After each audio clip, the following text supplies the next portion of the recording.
So I don't know if you guys can hear me. I see the microphone thing moving. I think I have my because my internal mic does not work. Testing, testing. Yeah, I think it works. Okay.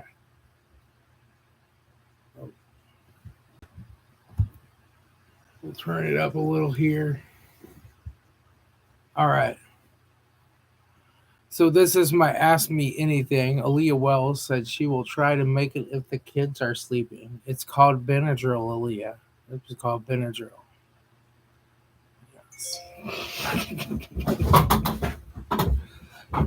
Benadryl is great when you have little ones and you're on a long car ride and they're constantly saying, "Are we there yet? Are we there yet? Testing, testing one." I don't know if this is working. Tell me if you can hear me. Okay. I don't see where we can select another microphone. Share my screen.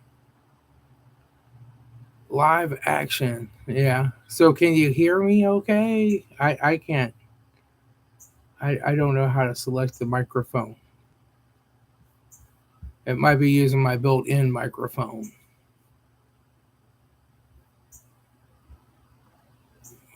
No, no. Yeah. I want to cancel at least changes. Okay.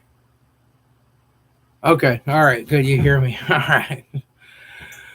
So I decided to do a live stream tonight. I'm waiting for some stuff to finish up the watering system on the garden. And it said it was going to be delivered today, but now it's Amazon saying 10 o'clock. So that's going to be too late. But I got my little 2 pieces of hose made. So I can hook up my splitter. I can hook up my new timer, which is out there in the garden. Get that watering system going. Spaghetti squash are starting to look a little yellow around the frayed edges of the leaves, a few of them. That means they need some more Epsom salt and some more calcium normally. So I have to give them an extra dose or treatment of that. They are growing like crazy though. They started putting on male flowers last week, and now they're putting on female flowers and setting all kinds of spaghetti squash down in there. So they're happy. They're really productive, but they definitely need some more magnesium and calcium. So I got my Mitlider book that'll tell me the deficiencies, but I'm pretty sure that frayed yellowing edges are magnesium and calcium. I have to find out where the plant deficiencies are in here. Ever since they rewrote this book, I don't know the page numbers anymore. About a Rainbird timer still in the box somewhere. Yeah. Well, I'm thinking I might have to get another 3-zone timer because my water pressure is so low that the other end of the pipe was just dripping. So I might have to break each of those beds up into 2 zones, which means I might need 7 zones. Or I could just pay them to dig up the street and put a new water pipe into my house because my old one was from 1938. I'm sure that's not cheap. And I'm kind of a cheapo. So let's see. We have Active Genius Garden Planning Forums reference tables, DIY workshops. I'm looking for the deficiencies. Problems, well, nutritional deficiencies, 163. Let's see. 163. Let's see. I really wish they would have just took a few pictures. When they redid this book, they should have put a few pictures of deficiencies in here. They did not. I thought for sure that they would. Calcium deficiency, death of the terminal buds, quicken severe wilting, scorch death of larger areas of the leaf. Magnesium is intervening yellowing patches. Flowers dropping. No, the flowers aren't dropping off, not yet. Enlarged leaves, poor flower, poor fruit set. firing scorching of the leaf edges or the leaf brown dry blotches within the leaf between the leaf veins, poor quality. So I definitely have some scorching of the leaf edges. Bleached yellow color, death of the terminal bed, white whiptail, creamy to white yellow in the entire leaf, genuine yellowing, phosphorus. I think I'm going to throw some extra potassium in there, and I'm going to throw a little calcium and magnesium down too. It never hurts. Never hurts on them. That's what I'm up to. I've been doing my computer job all day. I don't know how to tell how many people are watching. Oh, I think that's it up there at 3. I have 3 people watching. But I've had a lot of people ask me when I'm going to get back to fixing that car, or if I still have the car, the Malibu, the 2008 one. I still do. I'm going to get back to fixing it, but that's probably a later summer project when I'm not as busy with other things. Right now, I'm just busy. And, I fix up those cars and give them away for free, and I do them when I have time and when I feel like working on them. When I'm in the mood to go fix a car, I go out and work on the car. I do have some video where I've done some more work on it, and I saved that because it's not enough to make a whole video. But I'll get back to it. I still got everything organized and set up in there. So, a lot of people watch my channel because they like guns. A lot of people watch my channel because they like gardening. A lot of people watch my channel because I'm a carnivore, or mostly a carnivore. A lot of people watch my channel to see the car repair stuff. So my channel is kind of all over the place. You just have to kind of, click on the videos you want to watch and don't click on the ones I don't.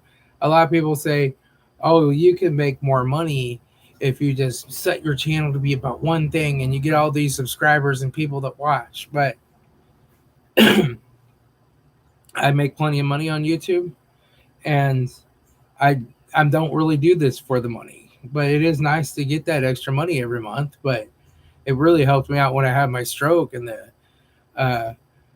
the disability people took like a month and a half to send my first payment.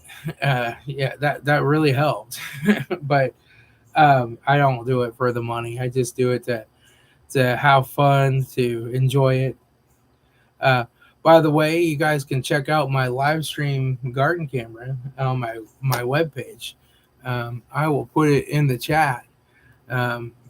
Let's see, https://frugalprepper.rocks is the website, and you can go there and click live stream cam, and I'll go out there and wave if somebody gets on there, and you tell me if you're on my live stream cam, you want me to go out and wave at it, I will wave at it.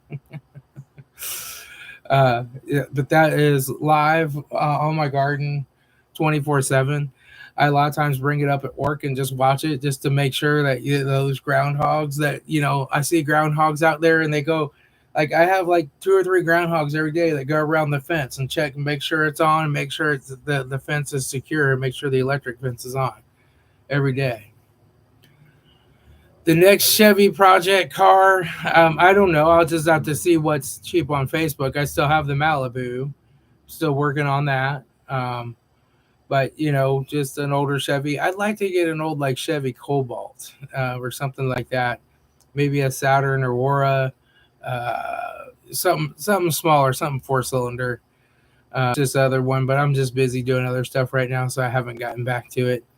But I will. I will get back to it. I just work on cars when I feel like working on a car. Here lately, all this blood pressure medicine I'm on it has serious side effects. I call it doing my penance, right? Like, let me move this down a little. I call it doing my penance. I have to take all my pills in the morning, all my pills in the afternoon, all my pills in the evening.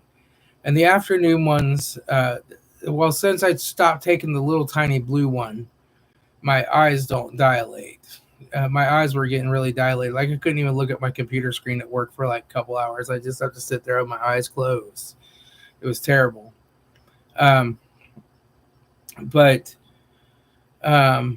Yeah, the morning ones just make me feel really weak. It really, like, my muscles are like jello. They don't want to work. I swear they're not getting enough blood pressure.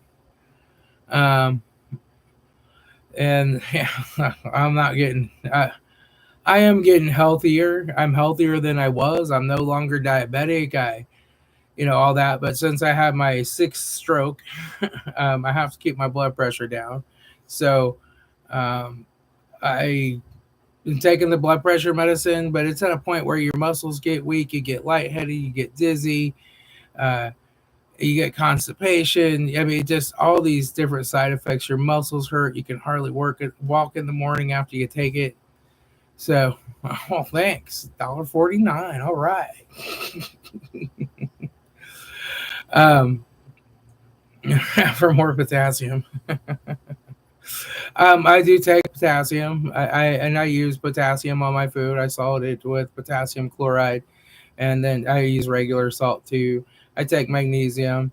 I take hawthorn berries. I take grapeseed extract. I take some Japanese medication that's supposed or herb that's supposed to be good for blood pressure. I take uh, the beet chews.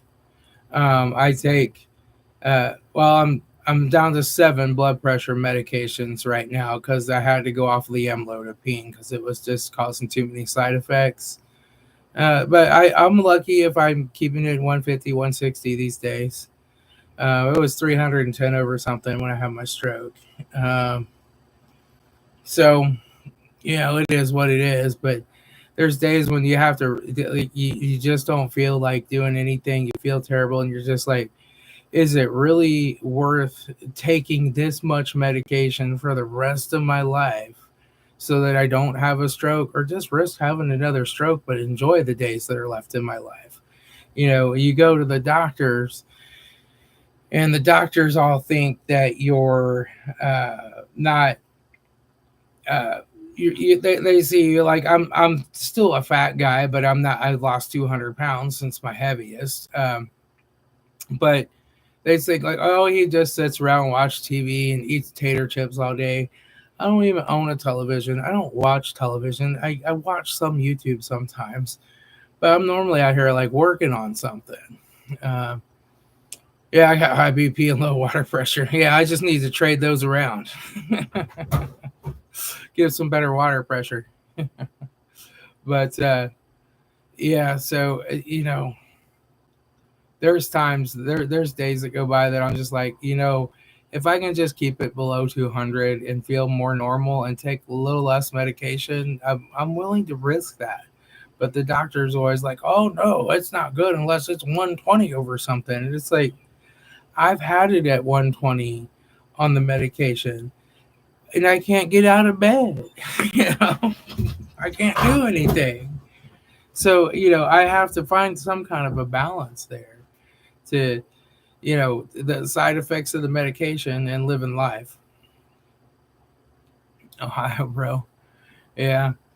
Um, so I don't know. I don't know.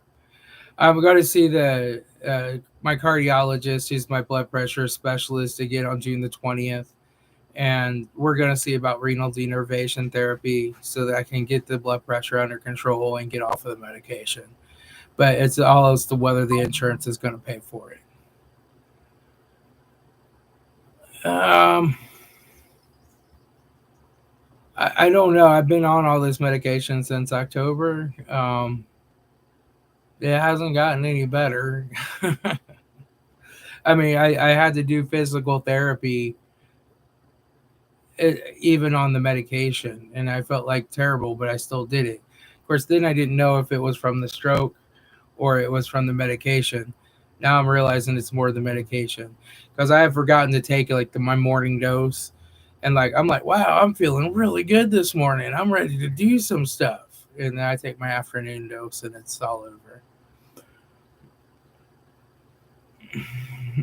I forgot where you are. Yeah, I'm in Ohio. I'm in Ohio.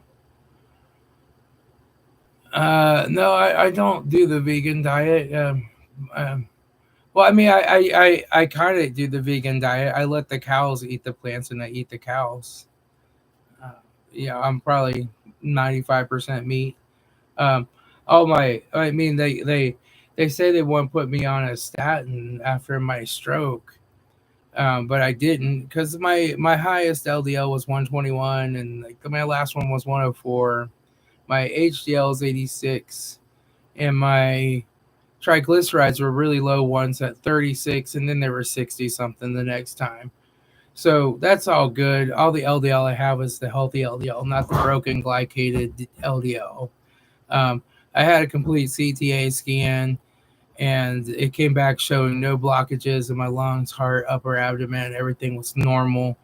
In fact, I mean, there's like no blockages. I have no buildup in any of my arteries. I had an ultrasound done on my neck. I had a stress test. I had a nuclear scan. I had an ultrasound done of my neck and my heart. And I had a coronary calcium score, which came back at 0. So I guess eating the fat doesn't hurt. I don't know. Everybody says it does, but it doesn't. Um, I'm actually in Springfield. If you're talking to me, yeah, I'm not far from Dayton. 3 strokes, bad diabetes. He shifted to veganism. It worked really well for him. Not suggesting it works for everyone. Well, it does. It does work. Veganism works for a while, but you can't actually live long term without eating meat. Um, Cayenne pepper is supposed to open blood vessels. I eat cayenne pepper all the time. Yeah, I eat that all the time. I love cayenne pepper on my chuck roast with a few onions, little bit of peppers and some cayenne pepper on there to make it extra spicy. So yeah, um, I mean it's just really idiopathic. They've scanned my kidneys. They've checked. I mean they've done. I've been in the CAT scan machine like 25 times. They've scanned everything. I've been in the MRI machine multiple times. They've scanned everything. They have no idea why my blood pressure is so high. Um, and it's always been high. Like even when I was a teenager, right? But it's got and it would keep it controlled. And now it's just getting uncontrolled. Cayenne pepper on your cayenne peppers. Yeah, I'm growing some cayenne here. I'll dry those out and grind them up and make cayenne powder out of them. But yeah, so I mean, I'm mostly a carnivore. I mostly eat meat, but occasionally I have spaghetti, squash, or onions, or peppers, or I'll have green beans. So occasionally I have some vegetables, but um, yeah, the vegan diet will work for most people because they're eliminating all the crap, right? They're eliminating the potato chips, the seed oils, all of the, well, maybe not the seed oils because those can still be vegan. That's the real root of all the metabolic disease that I had was seed oil. Um, but they're still eating all they're eliminating a lot of that crap and going to with just vegetables. They're eliminating a lot of stuff. I noticed that vegans are hungry a lot. I noticed they eat a lot. They eat often throughout the day. I usually only eat once a day, sometimes twice. So and I eat all I want. I've ate a 5 pound chuck roast and woke up weighing 3 pounds less. It's back for the garage. All right, I'll see you later, Keto Cheeto. You head back to the net. Um, HVAC for the garage. Well, yeah, I'm gonna put the air conditioner in my garage. I have a big one, and I'm gonna put it in that back window once I get that wood pile all cleared out and get the old grape arbor cut down. So yeah, I have to do that. I'm not doing a mini split. I'm not.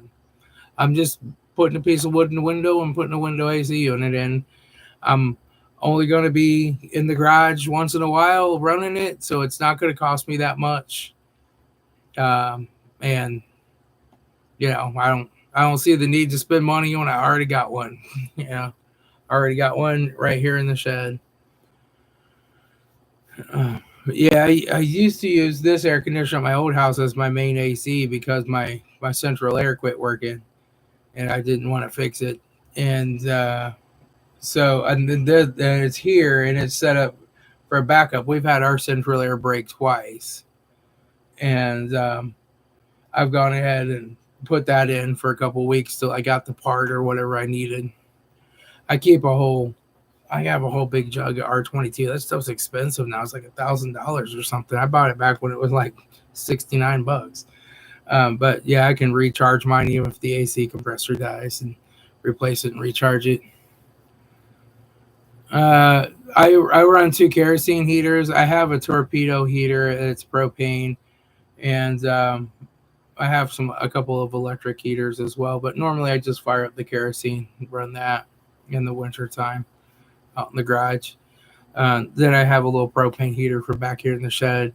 But I really don't come to the shed that often in the winter. It's really just during garden season. Um, I do have an air conditioner in this shed too, but I rarely use it. Um, Only if I'm going to be in here doing something that's going to last all day. Like when I pull the engine off the riding mower to replace the cam, that'll probably be an all day thing. I'll probably just turn the air conditioner on in here. But, I won't. I don't normally run it back here. So, yeah. I My garage isn't as big of a deal as it used to be either. I mean, it used to be I used my garage constantly because I was fixing 5, 6 cars every weekend, and I'm so happy that I don't do that anymore. I'm so happy. Um, like I enjoy fixing a car, figuring out what's wrong with it, figuring out the wiring, reading the wiring diagrams, going through it. I enjoy the really challenging ones, and but it's annoying doing that for customers because they just want their car fixed and they want it back later that day, and it's like, I don't know if you're going to get it, and trying to keep their schedule. I like to be able to just be like, you know what, I'm tired of working this weekend. Let's go to Kings Island and ride a coaster, right? And let's go do something fun and not have to do whatever, not have to worry about this customer's car that you got to replace. Plus, there's always mistakes that happen with cars that always cost you money. I dropped a Pontiac G6. My jack failed and it fell off the jack, and the rest of the jack went up through the AC compressor or the AC condenser and the radiator. So I had to tear the whole front clip off of that thing, put a new radiator and condenser in it, and recharge it. And I had to buy it at AutoZone, which is the most expensive place in the world to get it. And I just had to fix it and make it right. And I had to take that all out of my pocket, and that ate up like a whole bunch of jobs, the profit. Just because I was jacking it up to get under there to check and make sure I got the oil pressure sensor plugged back in right. And she fell off. So, yeah, I'm glad I'm just not doing that. I do it for close friends, family. I'll do some car work, but I'm just not doing it for everybody, And you tell like your old customers, like, I'm out of business. I'm not doing this anymore. I've canceled my garage keeper's insurance. I've shut down my business. I'm shut down my sales taxes for my business. I'm closed my vendor's license. I'm out of business. You're gonna have to find another garage. You're like, oh, okay. And then their car breaks down and they start calling you and texting you and begging you, like, oh, can you please look at my car? It's broken, blah, blah, blah. I'm like, no, I told you I'm out of business. I don't do that anymore, And they're just like, they completely flip out. And then they take it to a garage and they see how much garages charge them, especially the garages around here, they suck. I had a Hyundai go to a garage with a leaking water pump, and they told him it needed a whole new engine, it needed all this suspension work and blah blah blah. And I'm like, yeah, it does need some suspension work, right? It does have some bad ball joints and bad axles and stuff, but it's drivable with those. The engine's not locked up. It's not. I started it up, and I'm like, it's running fine. And then I put some coolant in it, and it leaked out the water pump. I had to put a timing belt in the water pump on it and get them back on the road. But they wanted like $7,000 or something to fix this really old Hyundai that's maybe worth $2. if it's in perfect shape, So garages around here like to do that kind of stuff. Mm. I'm having a Diet 7 Up or 7 Up Zero. They came out with a new formula. It's in a green can now. It says 7 Up Zero, and they changed the flavor of it. It's more lemony. I don't like it, but I might change over to Diet Sprite, I guess. I don't drink too many of these, but it's a live stream, so I'm celebrating and I'm having a Diet 7 Up. So does anybody have any questions for me? Anything you want to ask me? Crazy off the wall stuff. That's the Ask Me Anything live stream. Aaliyah has to try to get her kids to bed before she can join us. Aaliyah Wells, she's a carnivore. Yeah, I've done a couple interviews with. I think I've had her on my channel too. And she's a great person. She lives in like South America, like I think in Panama or something. I can't remember. I think it's Panama. Yeah. But yeah, she's from America, so she speaks English and everything. But she moved down there. Simplify Mechanic is looking for someone to buy, fix, and flip cars. Yeah, I know Simplify Mechanic. I don't want to say anything bad about anybody, but he certainly seems to work hard. I don't know. When he wants to work, other times he doesn't want to work. He's charging people $100 just to show up and tell them what's wrong, and he's not always sure what's wrong. And I don't know. I never did that. I would go and talk to the customer and take a quick look, 5 minutes at the car, and be like, give them a rough estimate, what we're looking at.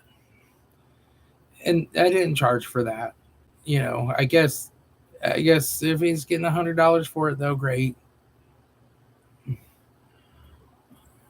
What's up, Zim? Yeah, Simplify Mechanic,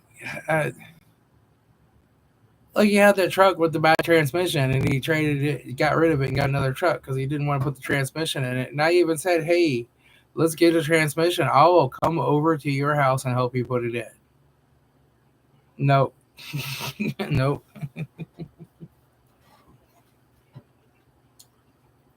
I'm just not that kind of person.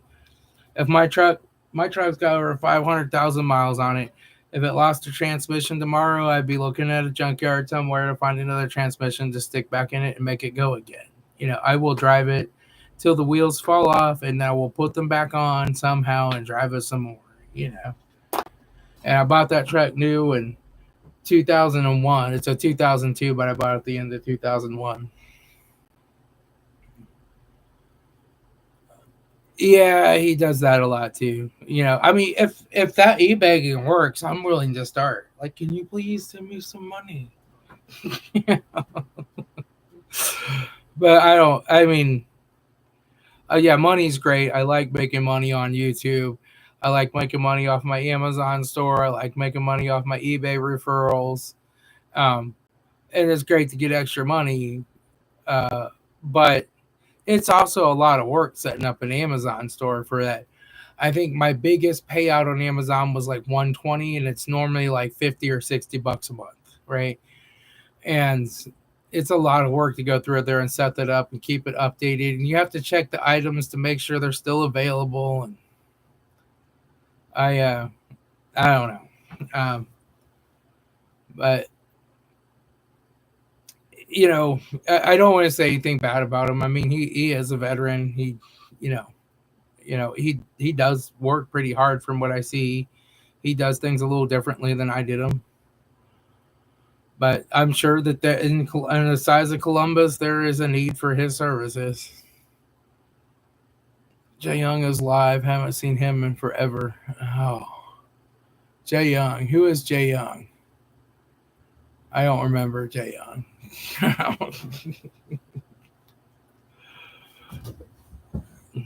But I know I used to be a big fan of Dave Sardi back in the early days when I was starting to prep, and I did a live stream with him and one of the other preppers, and they just didn't let me talk. Like they would just kept talking and talking and talking, and they didn't let me get a word in edgewise. They were talking about generators, how you have to have a really big generator, and I'm like, I at that time I had a little 1,000 watt generator, and I'm like, the thing is, it sips gas. You can keep your food cold and just sip the gas, So you need a small generator and a big generator, you know. But yeah, does anybody else have anything they want to ask me? Like, you can ask me anything. You can ask me what my gender identity is today. You know, he's part of the tool community. His buddies with Coon Trucking. Yeah, I used to watch Coon Trucking, but I kind of quit because they're all about the tool truck brands, and I'm really not. Um, I don't have a problem going to the Snap-on truck if they have a specific tool that I need, and they're the only ones that make it, and it's going to save me a lot of time and make me a lot of money. Sure. But if I just do that job every once in a great while and I can get by with something else, I'll do that before I'll spend big money on tools like that.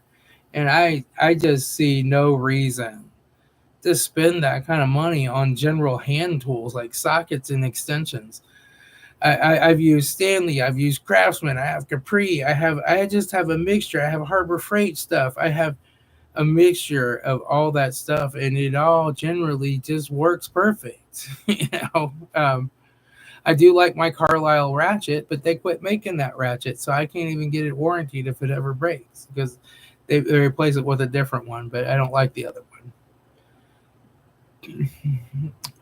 Barbecue. I occasionally put some chicken thighs on the grill and cook them. Chicken legs. I do chuck roast fried, sliced up and fried on the grill. I don't add any barbecue stuff to it though. I just cook it and eat it. I mean, barbecue is good, I guess, but a lot of stuff has sugar and stuff in it, and I don't want that. So I just rather I normally just my main staple is chuck roast, fried in bacon grease on the stove or fried on the grill with Redmond's real salt, some maybe a little pepper occasionally, maybe a little cayenne pepper, and some potassium chloride. Just a little sprinkle of that to add some potassium. That's really all I eat. And people all the time ask me, like, well, don't you get tired of just eating that? Like, no, I could eat it for an entire week and I'm still like, I'm hungry. I want some chuck roast and some bacon grease. Sometimes I have to eat chicken or pork chops because it's cheaper than chuck roast. you know. Um, and really, the keto meals that I make, like the spaghetti squash with Alfredo, I only do that every once in a while, and they're good, but it's also cheaper than chuck roast. So, yeah, I don't. I know that Carnivore Kip does a lot of barbecue spices, or he did in the past. I know he's renewing himself on his carnivore diet, and maybe he's not doing that, but he did he had these different spice rubs and stuff that he used. And I made one similar to him once when I made some pork ribs on the grill and slow cooked them. I put a bunch of spices in there without any sugar or anything. It didn't taste that much better to me than regular pork chops, or regular ribs without anything. So I'm sure specifically for the drain plug units of outboard boat motors. Best $23 I ever spent. And I might have bought that if I worked on an outboard boat motor. I had one friend a long time ago, and his family had a boat, and I think it was a Sea Ray, and it had a 302 Ford engine in it. And the thing had a reverse firing order. It ran backwards from a normal car engine. Um, and that thing was always broken. It was just always broken. and they had to have the outdrive or whatever rebuilt in it because they hit something at Indian Lake and it messed it up. It was that thing was always getting repaired, always getting fixed, always having problems, and they would go out once every great while, like once a month. They would go out and ride it around at our reservoir, and I'm like, this is a big money pit. It's a big money pit. It's not worth it. I will go if I really want a boat that bad. I'll rent some or go ride with someone else. But I don't. I don't know. I don't really care about boats. I like to swim like in a pool or whatever. But as far as like being out in a boat, it's like it's really windy, fast. There's water coming up on the sides of you, and then you can't really hear anybody or talk to anybody, and getting out and holding onto the rope and trying to water ski or get on the inner tube is a nightmare. you know? um, I just don't see the attraction of it at all.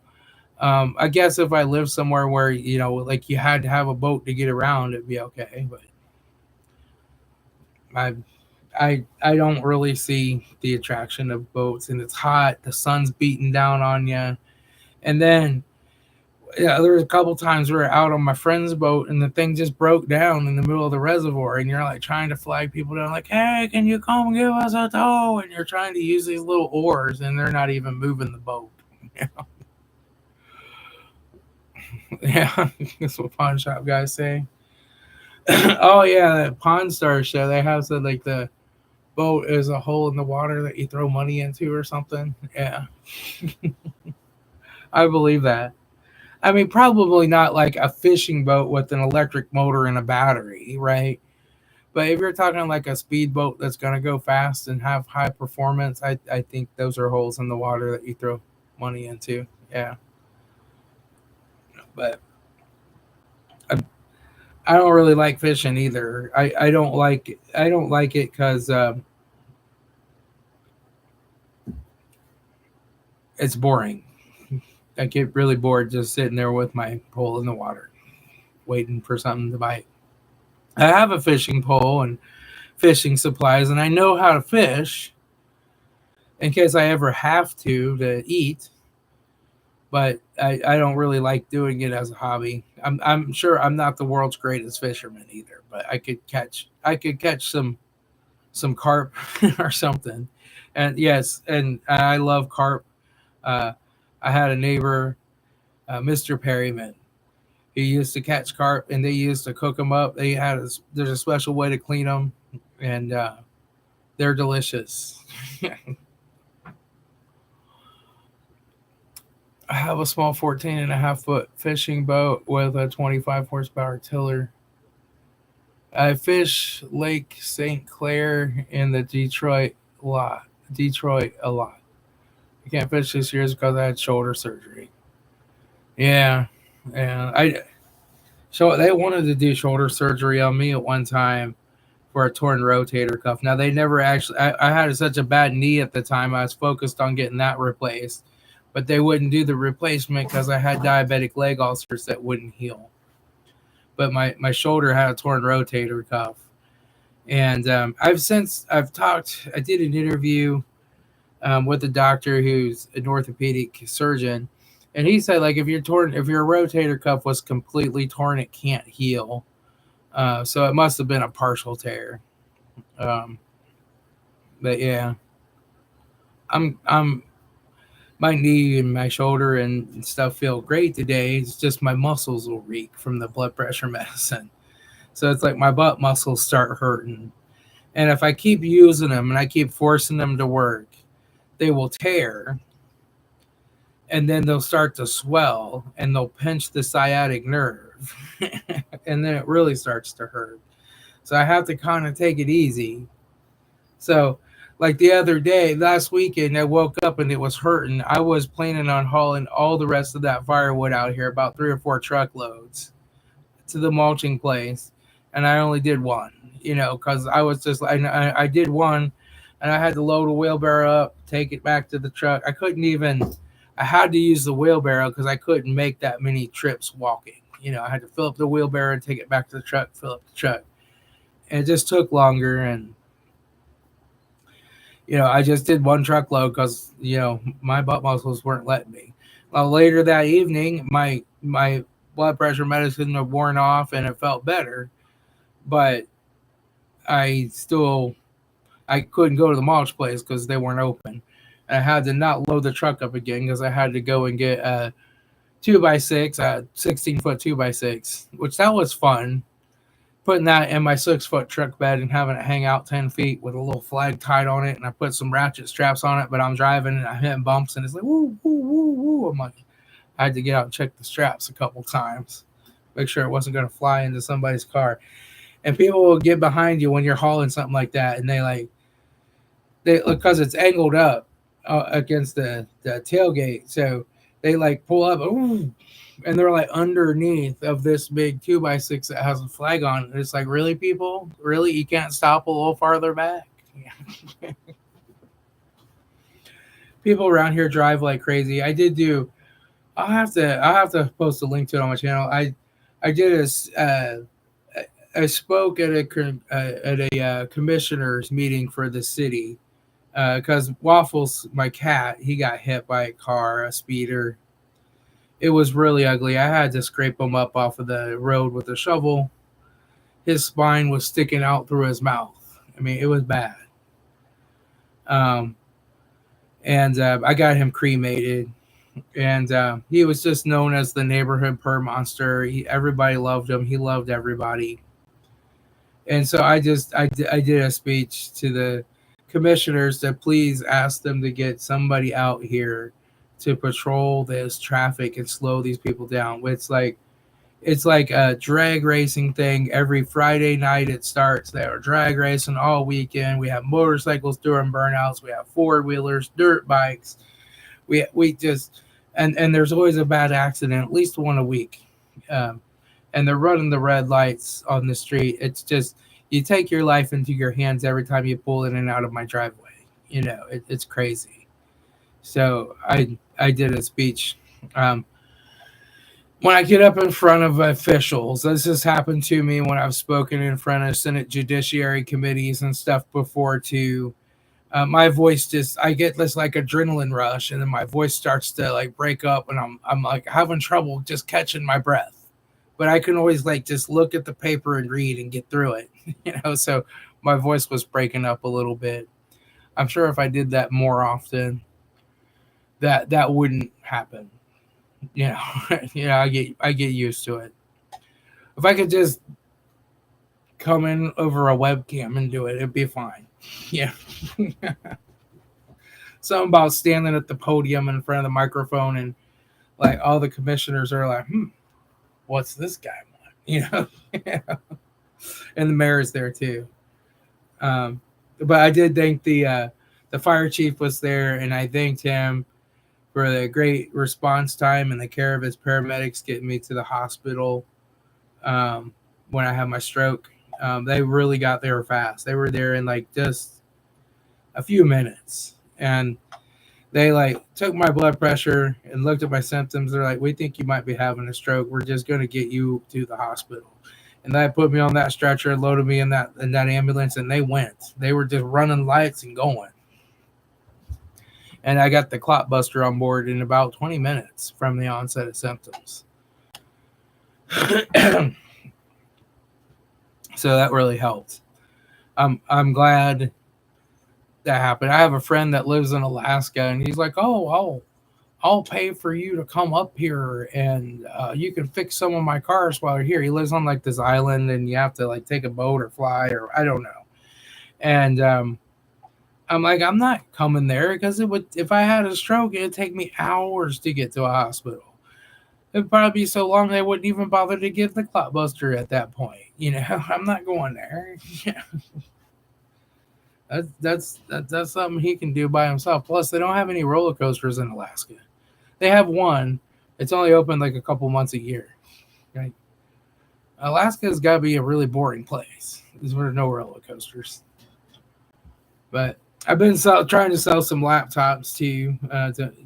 So my son lost his job at Chick-fil-A. He got fired. It took a couple of months, but he finally got the Bureau of Employment Services or whatever to investigate, and they determined that he was fired unjustly. So now he's going to get paid, but he has to do all this paperwork and apply for all these jobs. And their website's a mess. It's like written in 2015. It's junk. It doesn't work. You click the wrong button. You have to log all back in. It's just a piece of junk. And then like you send them something on the website, you upload it, and then they say, "Oh, we didn't get it. We didn't get it." So you have to send it to them, and you have to call them and make sure they got it. But when you call them, you have to call early in the morning and then get in the queue for a callback, which means you have to be in front of your laptop with internet, and he doesn't have internet access where he lives. So he'll have to hang out at the library all day and wait on his callback so that and then have access to the website. It's just freaking ridiculous. It's really poorly ran. But he's trying to get unemployment. He is applying for other jobs. Um, we'll just have to see if anybody wants to hire him. But so I got some laptops they were going to recycle at work. I got about 25 or 30 of them. I'm just reloading them, putting Windows 11 on them, and selling them on Facebook Marketplace. So I've been doing that. Anytime it's like rainy out or whatever, and I can't come outside and work, I go in and redo a few laptops. I'm I'm a network engineer by trade. I'm actually these days I'm a senior IT support specialist. I'm no longer a network engineer, but I spent my whole life before that as a network engineer. I'm a CCNP. I got an MCP. I have an old CNE for Novell Network 6.5. I have uh, I have a bunch of certs. Like I have a whole book full of certs. So, but these days I'm just trying to wrap that down and not, my job it's no longer half of what I was making. I've gotten raises. But when I initially took it, it was for half of what I was making at my other job. But it's 5 minutes away and it's a much easier job. And they don't call me at 3 in the morning and make me drive an hour and a half. You know, that sucks. And I worked at a hospital. So I'm glad I got out of that hospital before the COVID thing came because they would have been like, you have to get the vaccine. And I don't know. The vaccines may be good for some people. I just didn't want it. So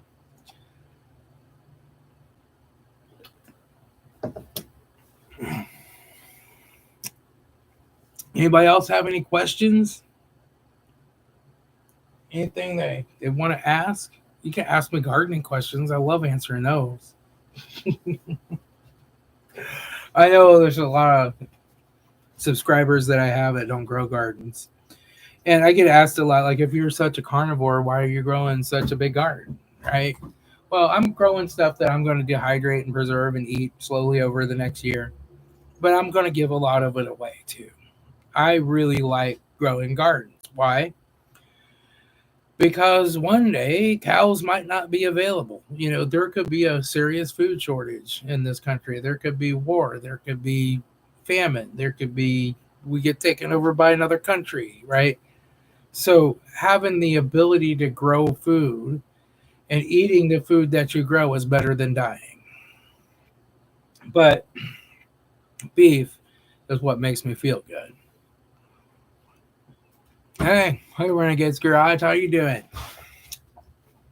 So yeah, I'm mostly carnivore, but I do still grow a garden.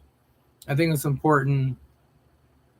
I save the seeds from my garden. I have on my website, FrugalPrepper.rocks. Yeah, there's a garden live stream camera up there, but there is also a seed. Now all the seeds are gone right now. I'm waiting to collect more this year, but I will put the seeds in paper envelopes, and you can just email me on that website and tell me what seed you'd like, and I'll mail it out to you free. Just share the seeds that I save. I save enough to replant my garden, and I might save 2 years worth, and then just in case I have a bad year of seed, and then I'll just give the rest away. um, and let other people grow them. I don't have any really rare plants though, but I do like to save my seed. I'm going to try this year. I'm going to plant paristine carrots when I pull these onions out. So these onions are on their second year, they're flowering now, they're going to go to seed. Then I'm going to plant paristine carrots for the fall. I might harvest a few of them, but most of them I'm going to leave in the ground. I'm going to cover them with my greenhouse plastic in my little in the garden greenhouse, and I'm going to let them overwinter. And then hopefully they will come up next year and they'll flower and they'll grow seeds. And each flower has like more than 1,000 seeds, and there's hundreds of those flowers. So I'll have plenty of seeds because I'm tired of buying them. Baker's Creek raised the price on all their seeds again. It's $3.25 for 100 of them. It's like, that's not that much more than just buying carrots. Or it's not that much less than just buying the carrots at the store. So, but I grow the little tiny carrots, and I do eat those occasionally. I like to make pot roast with chuck roast, in a pot. And I like to boil it with some carrots from the garden, some onions from the garden, and some celery. And I leave the potatoes out of it because potatoes got too many carbs. And I'll have that once a year. So I do like that. I really think like the raspberries are coming in right now. My black raspberries up at the house, they only go once a year. They're coming in. The red raspberries are ever bearing, so they grow all season long. And I'll just come out here and pick a handful of raspberries once in a while and eat them. And I think that's normal. That we're hunter gatherers. We went and gathered food when we had a bad hunting day. It just was that simple. But we're supposed to boil our vegetables till they're mush. Cook them. Not supposed to eat them raw. And like people will say, like, well, raw vegetables are good for you, but you don't digest them. You can eat a carrot and you poop out carrots. It doesn't digest. Unless you cook it and it's nice and soft, it don't digest. You don't get anything from it. And people are like, well, how do you know that? Just talk to somebody that has a colostomy bag. They'll tell you exactly what doesn't digest because it comes out in their colostomy bag, and raw vegetables don't digest. So I don't really like raw vegetables. I'm trying to think if there's anything I do like raw. I don't really think there is as far as a vegetable. I guess a tomato, I'll slice a tomato up and have that. That's really a fruit though. But I've noticed that tomatoes will make me inflamed. And I've gotten a little bit of inflammation from ones I've grown in the garden before. But when I get a tomato at the store, it just swells and puffs me up. It just puffs me up, um, inflames me. But I get a tomato out of my garden, I might notice a little inflammation the next day if I eat 3 or 4 tomatoes, have some sauce, but not nearly as bad.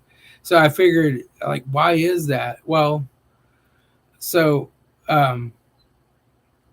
they're green in the store. You're buying green tomatoes. They're red, but they're only red because they gas them. They pick them in California while they're green, ship them on the truck green because ripe tomatoes don't ship well. Then they put them in like a little room with some gas and turn them red. But they're still really a green tomato that just are made red. So yeah. But I do occasionally make a green tomato salsa. Um, and that's really good. I make it calls for a lot of sugar, and I put like a fourth that much in as Splenda, and have it that way. And I just have some once in a while. Um, it's really good, But it goes good on sandwiches and hot dogs, and I don't. When I say sandwich, I mean meat patties on the plate without any bread. Okay, that's my idea of a sandwich. My idea of a hot dog is just a hot dog, no bun. I do very occasionally have some bread. I make bread and I make it with real yeast and water and flour and salt. And I mix it up and I let it ferment for 12 to 14 hours and then I bake it. And it's delicious. But I make that because my family, my son, my youngest son, and my wife are skinny. My oldest son is bigger than I am, but they're thin and healthy. But they love bread, and so I figure that's better for them than Wonder Bread. So I make it mostly for them, and usually when I make it, I'll make like 4 loaves to 6 loaves at one time in the oven, and then I will slice it up, and they'll have some fresh, like warm from the oven. But I'll slice the rest of it up and freeze it, and they just pull it out and put it in the toaster and thaw it out when they want some bread. But just having that bread, I've noticed when I was still diabetic. I had lost a lot of weight, but I would still have high sugars if I ate the wrong thing. I noticed that I would eat a regular bun and my sugar would spike up. I'd eat a couple pieces of my bread that I made. My sugar didn't react that much. So I know it has a lower glycemic impact. They put wood pulp and high fructose corn syrup and all kinds of stuff in Wonder Bread. I mean, and they act like it's the healthiest thing in the world and it's fortified with extra vitamins and you should feed it to your kids and you shouldn't eat that stuff. But all right, somebody's got to say something. Somebody's got to leave me some comments. Ask me some questions. Any questions, fine. I might not answer it, but I probably will. I gotta get some more batteries for my solar.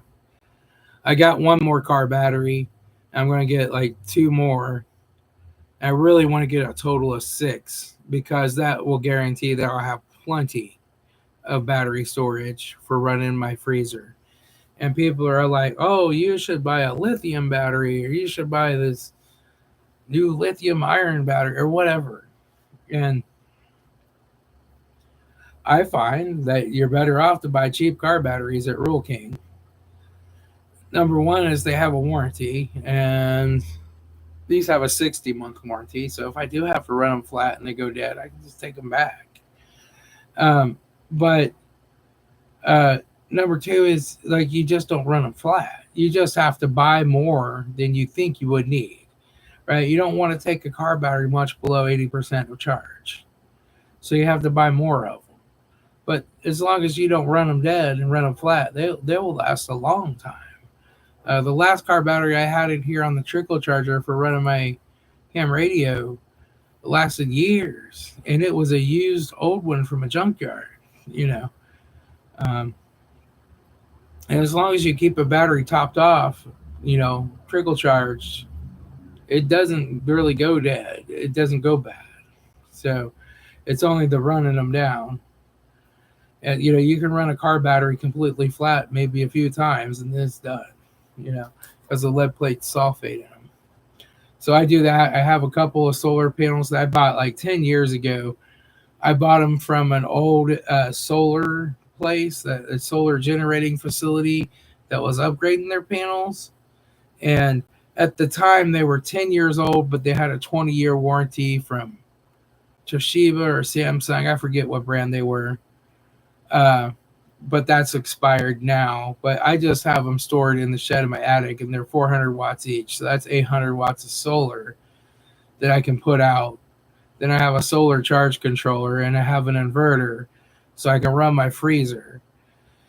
And I normally would just do ice cubes in the freezer and then put those in a cooler, take them in the house. But long term, I could choose not to freeze stuff and just make that a refrigerator by changing the thermostat. I have this special thermostat for that. And they're really energy efficient refrigerators because they're chests. They open on the top, they don't let all the cold air out. But it gives me some ability to have ice, to have refrigeration, to have some frozen stuff, even if we're dealing with the end of the world and there's never going to be power again, right? And that's only if somebody doesn't show up and shoot me and take my stuff first. That's always a possibility. You try to be prepared for that, but it could happen. Yeah. But mostly, I just am prepared for like long-term power outages. Like I was without power for 7 days once after the hurricane Ike, where the remnants of it came through Ohio.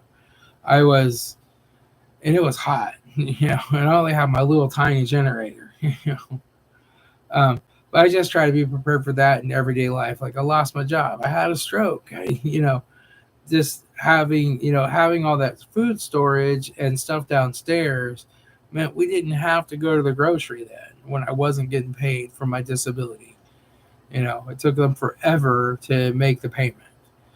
And then my third payment, they denied it, and I had to file an appeal and all this stuff, but they did approve the appeal. So I did get it, but then it came like a month late. So those insurance companies really don't want to pay you. My back itches. Oh, that's better. Yeah. Oh, yeah. Okay. But yeah, so I'm happy that I was prepared and could handle that okay. And it kind of sucks to have to go through all your preparations, have to worry about building those back up. But I was like, that's what the preparations is for. That's what our savings accounts for. That's what our, our preps downstairs are for. They're for hard times. Having a stroke and being blind and not being able to walk is a hard time. It was $107,000 for my 3 days in the hospital after my stroke. Plus, after that, physical therapy, multiple doctor's appointments with all kinds of ologists, neurologists, cardiologists, blah, blah, blah, just multiple appointments, lots of cardiac tests and scans. And so that went into the next year. So I had I have a $2,500 out of pocket maximum with my insurance. But, they're like, well, the doctor that saw you in the emergency room wasn't in network. I mean, it was an in-network hospital, but they weren't in network, Like, you're going to actually ask that. Like, oh, I'm having a stroke and I need help, but I need to know if you're in my insurance network first, And so I was about $5,000 out of pocket. And then the next year I had a chance to like really make sure doctors were covered, they were in network. So I've already met my $2,500 out of pocket maximum for this year. So that was quite a bit of money. Better. I mean, I can't believe $107,000 for 3 days in the house. I mean, they were really helpful. They had good nurses and good staff. Well, except for one nurse. They had good doctors. But $107,000 is more than my house is worth. For 3 days? That's crazy. We need to do something about the medical system in this country. I don't know what. But it's not as easy as making like 4 Strokes R Us places that you can go to. I mean, you have to go to the hospital. You can't ask how much it's going to cost. They don't know. They couldn't tell you, and you need the treatment right away. But $107,000? That's crazy. I don't know. I imagine the insurance worked out with them and they paid less than that. But that was the total bill. And I mean, I feel really bad about it because my company is self-insured. So they have to actually pay for all that, So, yeah, that kind of sucks.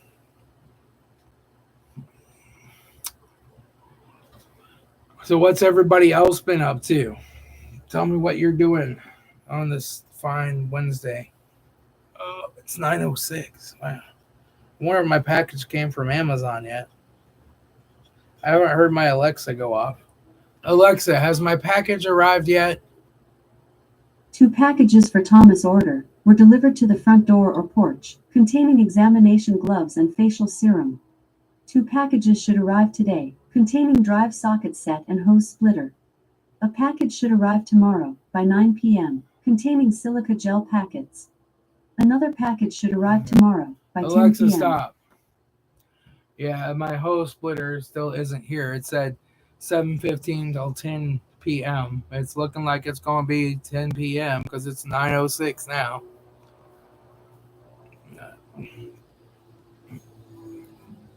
Kind of crazy.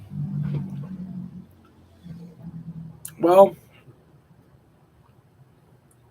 hey, show us how to hit repeaters on the ham radio for SHTF.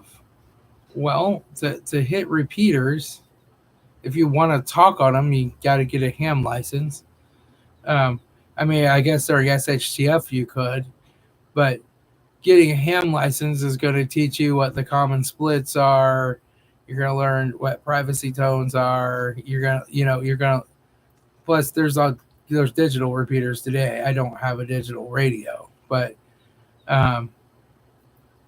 you really need to get your ham license, and that will become kind of clear. So I'm trying to remember. I think my frequency of my repeater in Centerville when I had one was 444.3, and then it has a split, and so it's a 5 megahertz split. So the output would have been 444.3, but the input would have been 5 plus or minus that. And I don't know. I don't know how far 440 goes, but yeah. So you have to talk on one frequency and then listen on another.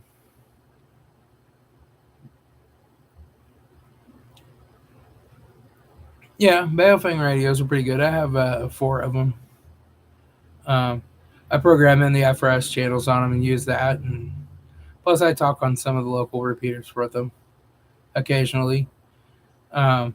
But your ham radio license is not hard to get. And the thing about the Baofeng radios is they're good and they work, but they're really hard to program compared to like a Kenwood, right? A Kenwood radio or a Yaesu or an ICOM. Just it's night and day difference how you operate those and program them, and it can work with them compared to that Baofeng thing. I mean, you can get it done with Baofeng, but it's not intuitive at all. So, and like I have a Kenwood HT as well. It's an old one. I got it like 20 years ago. I think it's a THD7. It's a dual band HT, and it's really nice. I'm putting that on 5 watts. I can hit repeaters that I cannot hit with the Baofengs on 5 watts.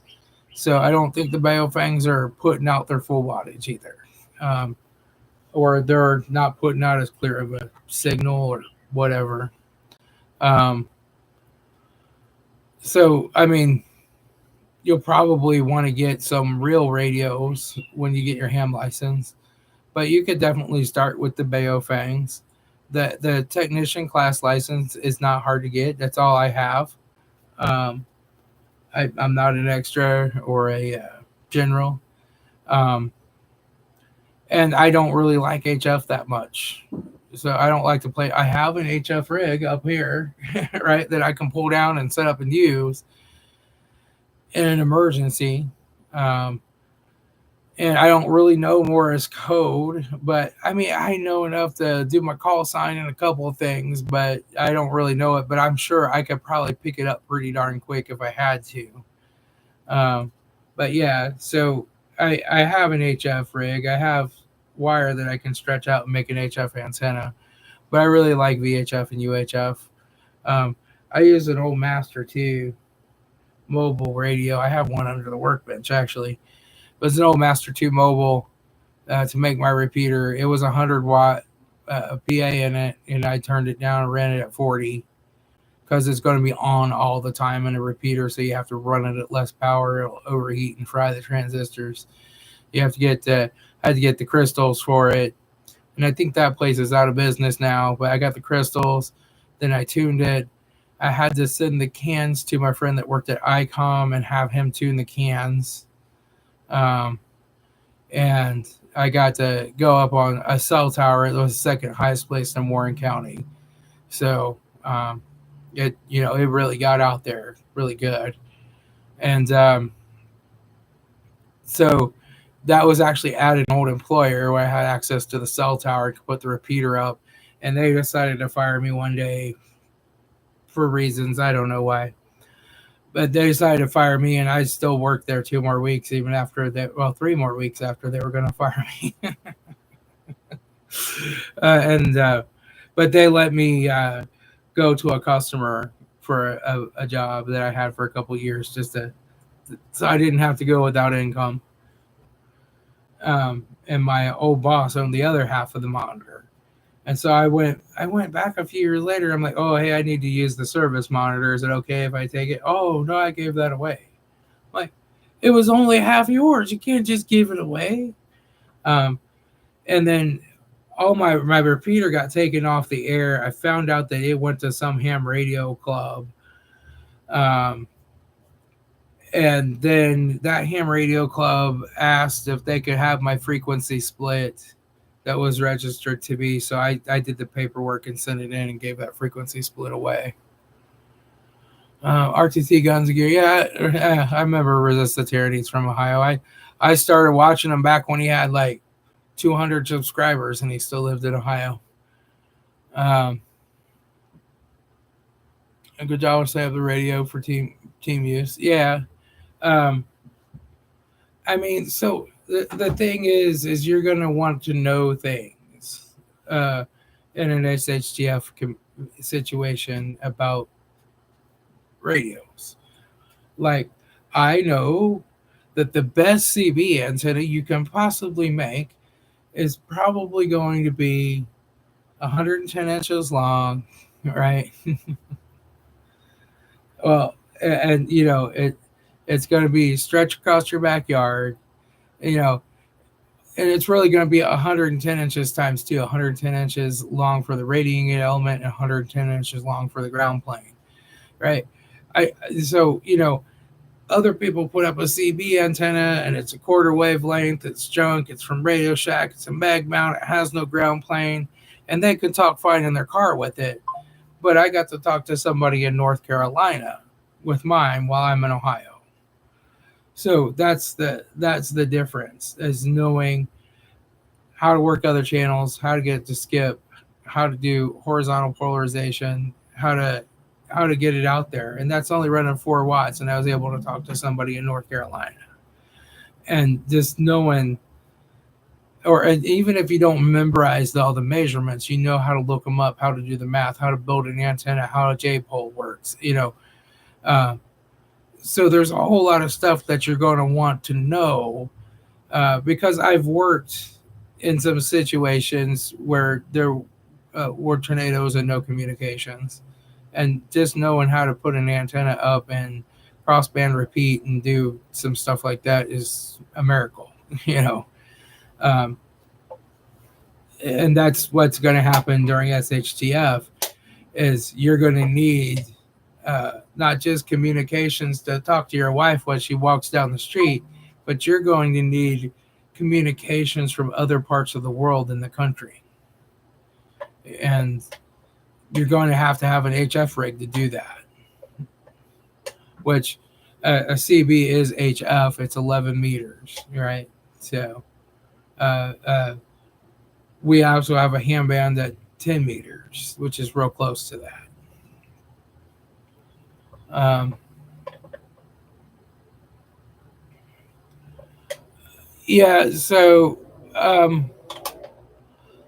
So there's a lot of, the ham radio classes and books are really easy. You can learn them. You can go through them slowly. They have practice tests. They have, I think, the full tests and the questions out there. Um, but you'll learn a lot about communications, and you'll be able to do that. And so normally you just talk on repeaters with friends and stuff like that, just to make sure everything's working and you're good to go. And then when a serious event happens, like ham radio operators are part of every like disaster that's happened, right?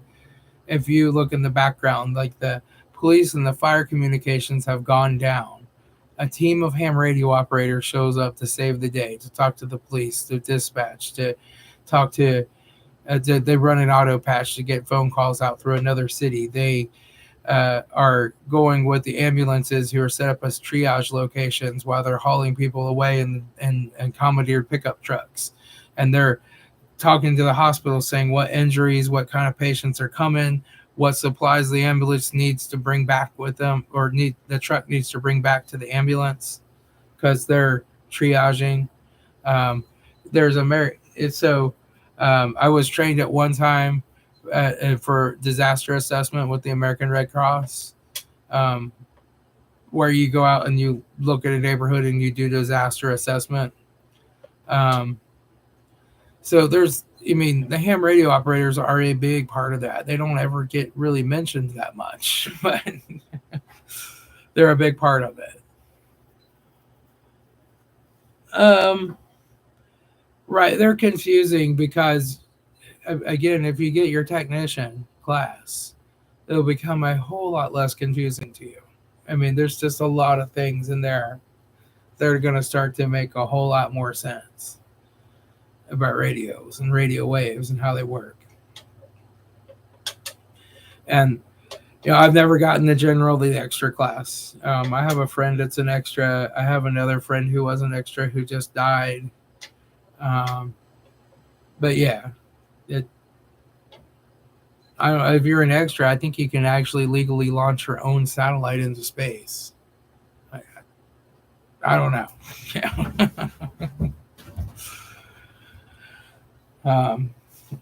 I I really like just the short range communications, but I can see the need for long range ones. So I may get my general. I might get my general here sometime and start working some HF. There are some bands that techs can use in HF now. So it used to be when I got my original license, I was what was called a no code tech. So they had dropped the code requirement to get a license, but you were known as a no code tech, and then you could pass your code, and then you could talk on some additional bands, and then you got your general. You could talk on more bands, and extras could do extra stuff. I don't know, and now they've dropped the code requirement.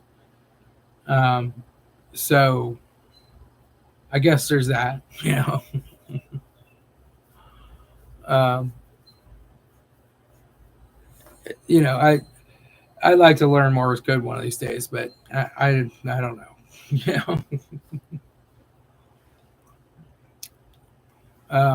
But radios really aren't that confusing. So if you go and look up the repeaters that are in your area, you can listen to them. You can tune in to the frequency, and you can listen to the repeater. You just can't talk on the repeater. You can't press the microphone button. And like, so people say, oh, well, I'm just going to program it for FRS and use my Baofangs. That's technically a federal crime too. So you cannot talk on the FRS band. Number one, it's maxed out at 1/4 of a watt on FRS radios. Number two, you can't use any radio that wasn't specifically designed for FRS to talk on FRS. People do it all the time, but it's technically a federal crime.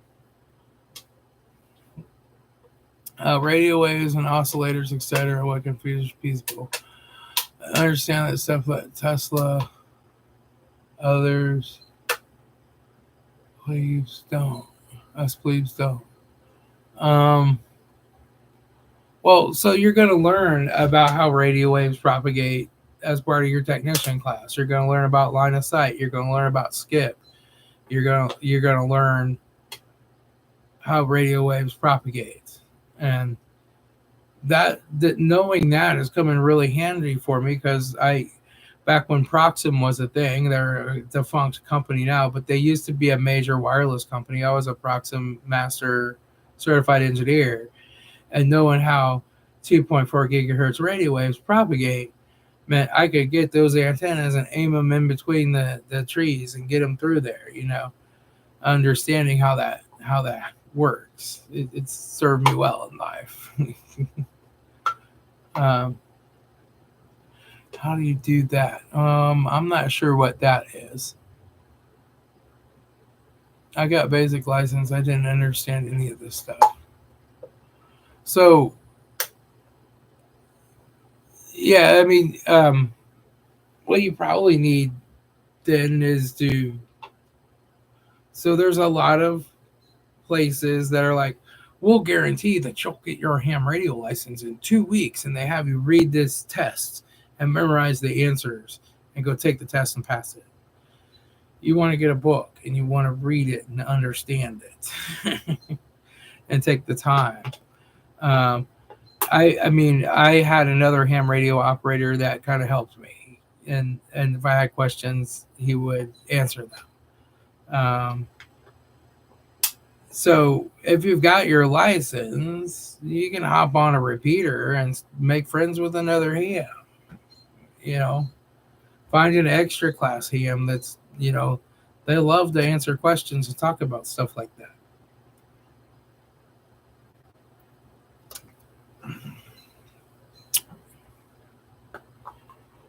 I don't think you need to take an electronics course to know how things work. Well,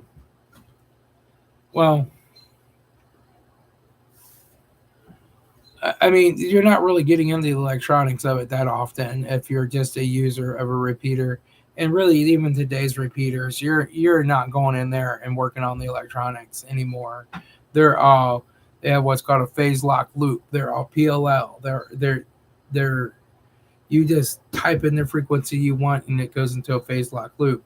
Like when I built my old Master 2 repeater, you had to go in there and fine tune it while you looked at the service monitor and made sure that was putting out exactly the right signal.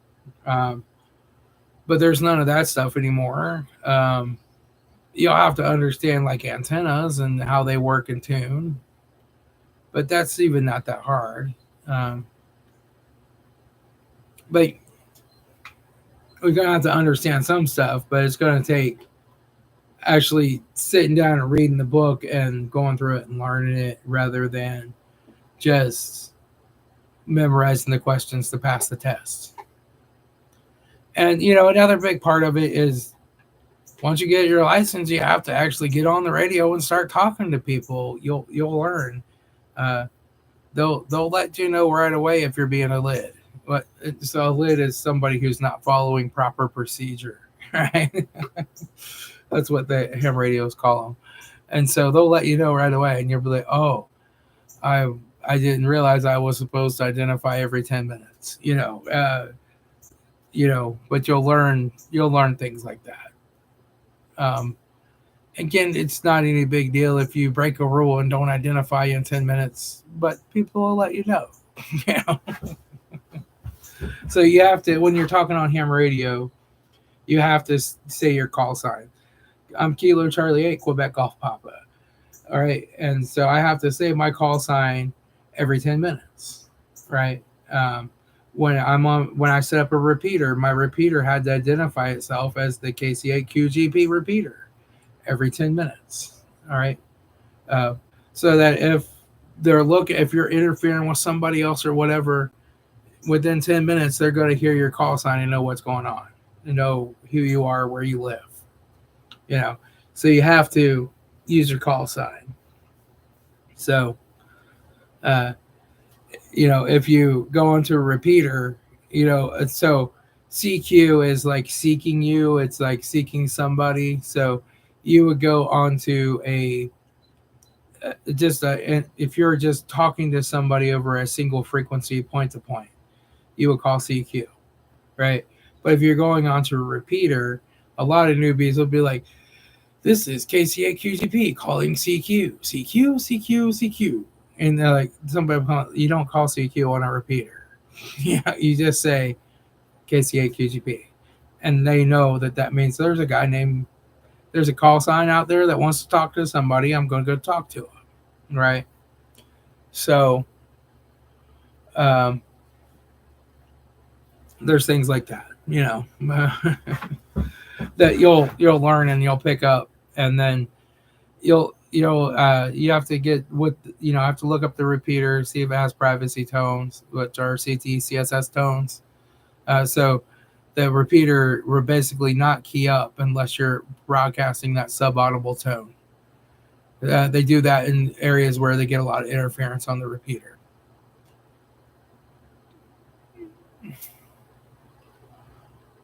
Hush. Nasty knows this stuff, but couldn't tell me how to set up a radio on multiple radios or TV on you to understand way for dummies. Yeah, so I mean the Baofangs are easy to program. I just have a cable that I plug into it and it plugs into my computer, and you bring it up and you type in the frequencies that you want. The input, the output, the split, the CT, CSS tone, all that stuff. But like a Kenwood radio is really easy to do that from the control panel. Like it has really understandable menus, and you can do it. Ooh, oh, my package is delivered. That was the Alexa saying your package showed up. It's dark now. I'm not gonna do it. I'll just hand water the onions one more day.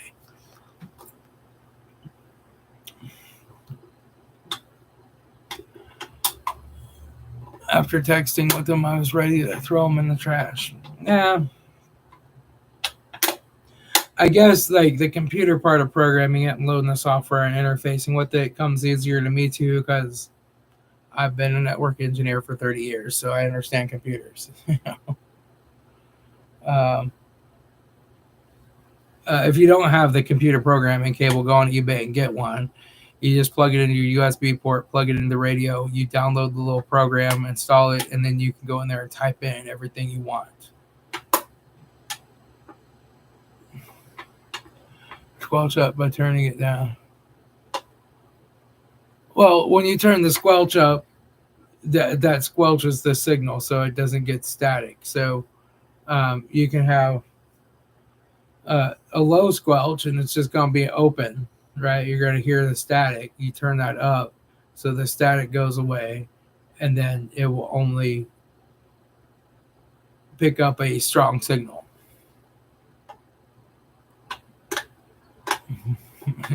Yeah.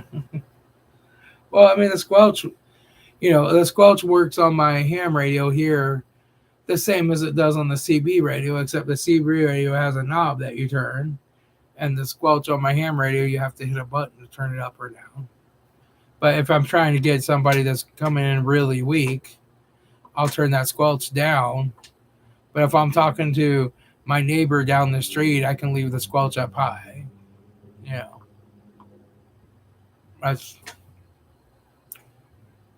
That's really the key to that. So like in repeaters, you have cans, and because you transmit on one frequency and receive on another on the same antenna, so you have cans, and you have to tune those cans so that they will notch out. Your transmit frequency will always have like some black noise beside it, and the main frequency will be in the middle. Those cans will notch it out so that just that part that's in the middle gets out to the antenna, and then they will notch the receive side so that it only receives the split. So for a 70 centimeter can, right, that's your 440s, right? They're like about this big, and they're pretty easy to tune. And if you have a service monitor or a network analyzer, and then but your 2-meter cans are bigger because they have to be to the wavelength. They have to be bigger, and 6 meter cans are like huge, and so they're real expensive. But the 70 centimeter ones aren't too expensive.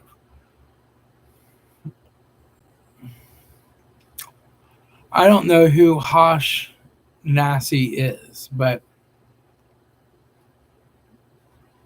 my guess is if he's good with ham radio, he probably just isn't good with Baofangs. You'll find that all radios program differently. I really love Kenwood radios. I love the interface. I love the way they program. I have a friend that really loved the AC radios until he went to work for ICOM, and then he really loved ICOM radios. um, but Kenwood's, and I really, really love the old Radio Shack radios. I had an old 2 meter mobile Radio Shack, just the easiest radio in the world to program and work. It was just well engineered. But Radio Shack's out of business now. I had a Kenwood dual bander too that I really loved. But it's like I had a bunch of ham radio equipment. I had a signal generator. I had dummy load. I had all kinds of stuff, radios, right? And so I got fired from my job, the one that I was talking about before, and I had a wedding that was coming up like in a month. Well, I got fired in March. The wedding was coming up soon. I got married on July the 15th. I got fired in March. I got another job, but making significantly less money. So I just decided to sell all my ham radio stuff back then and get the money from it. Now I miss not having it, but I needed it to pay for my wedding, which was a good investment. Because I'm lucky I don't have one of those weird wives, one of those weird women. I have a pretty normal woman with traditional values that loves me. I love her. And I mean, she does get mad and upset and lose things like all women do. But she's not materialistic at all. She doesn't she's a good woman. I'm really happy I met her. Met her on Yahoo Personals is what it was. And yeah. I had recently broken up with another girl, and I was just like, I'm going to go on Yahoo Personals, and I am going to send requests out or like meeting, like whatever you do, you message them, but only to people who don't have a picture. Because I figure women who show these pictures are kind of weird, because real women don't really want to show their picture. And she responded, and we started talking. We were married like 5 months later. So,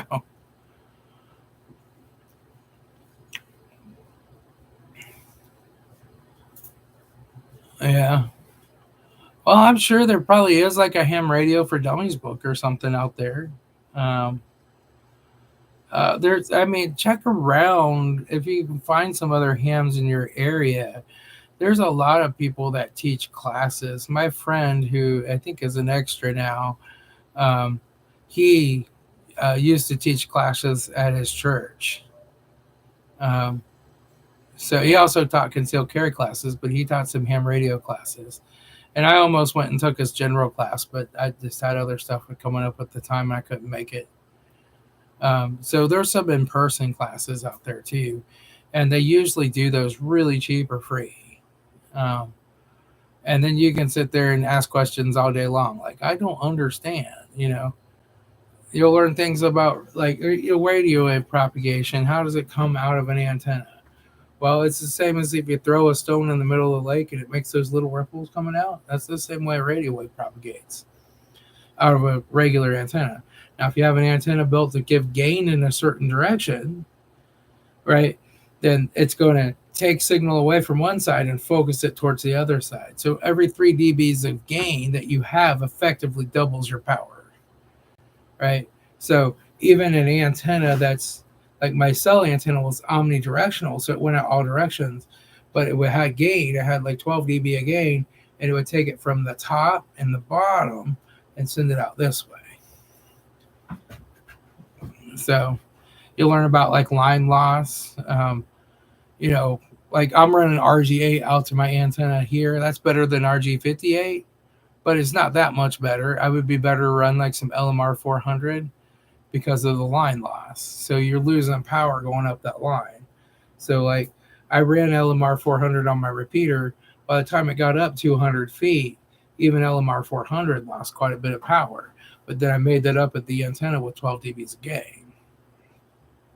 And I'm only running 40 watts on the repeater, which is not a lot for a repeater. A lot of repeaters run a lot more than that. Same channel. Want to extend to a 75-mile radius. Yeah, so you're not going to get 75 miles. And so typically you might get 1 mile per watt. So those Baofengs will do 5 watts. You might get 5 miles if you have some pretty good line of sight. If you put an antenna 300 feet in the air, you'll get farther, right? Because it's about line of sight. So these radios can't see each other because there's buildings in between them. But if you have an antenna up here, then you can send a signal down this way, right? So antenna height is the main thing, right?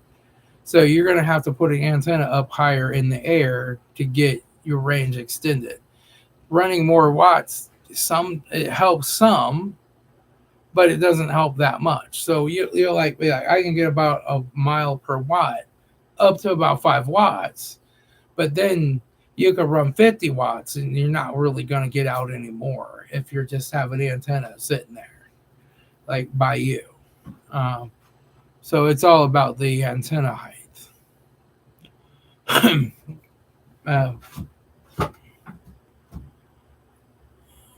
Like electricity, you can know how it works if the starter is dragging and drawing 250 to 300 amps on a gasoline engine. And then according to Ohm's law, you know it's not a loose connection. Yeah. I wouldn't guess a loose connection. I mean, so as your voltage drops, your amperage goes up. So, but 200 amps, you're not looking at a loose connection, but you look at more current through some loose connections, but a voltage drop. So like as you have a loose connection and that voltage drops, then that light bulb, say the headlight, has to draw more current to get the same amount of watts output. But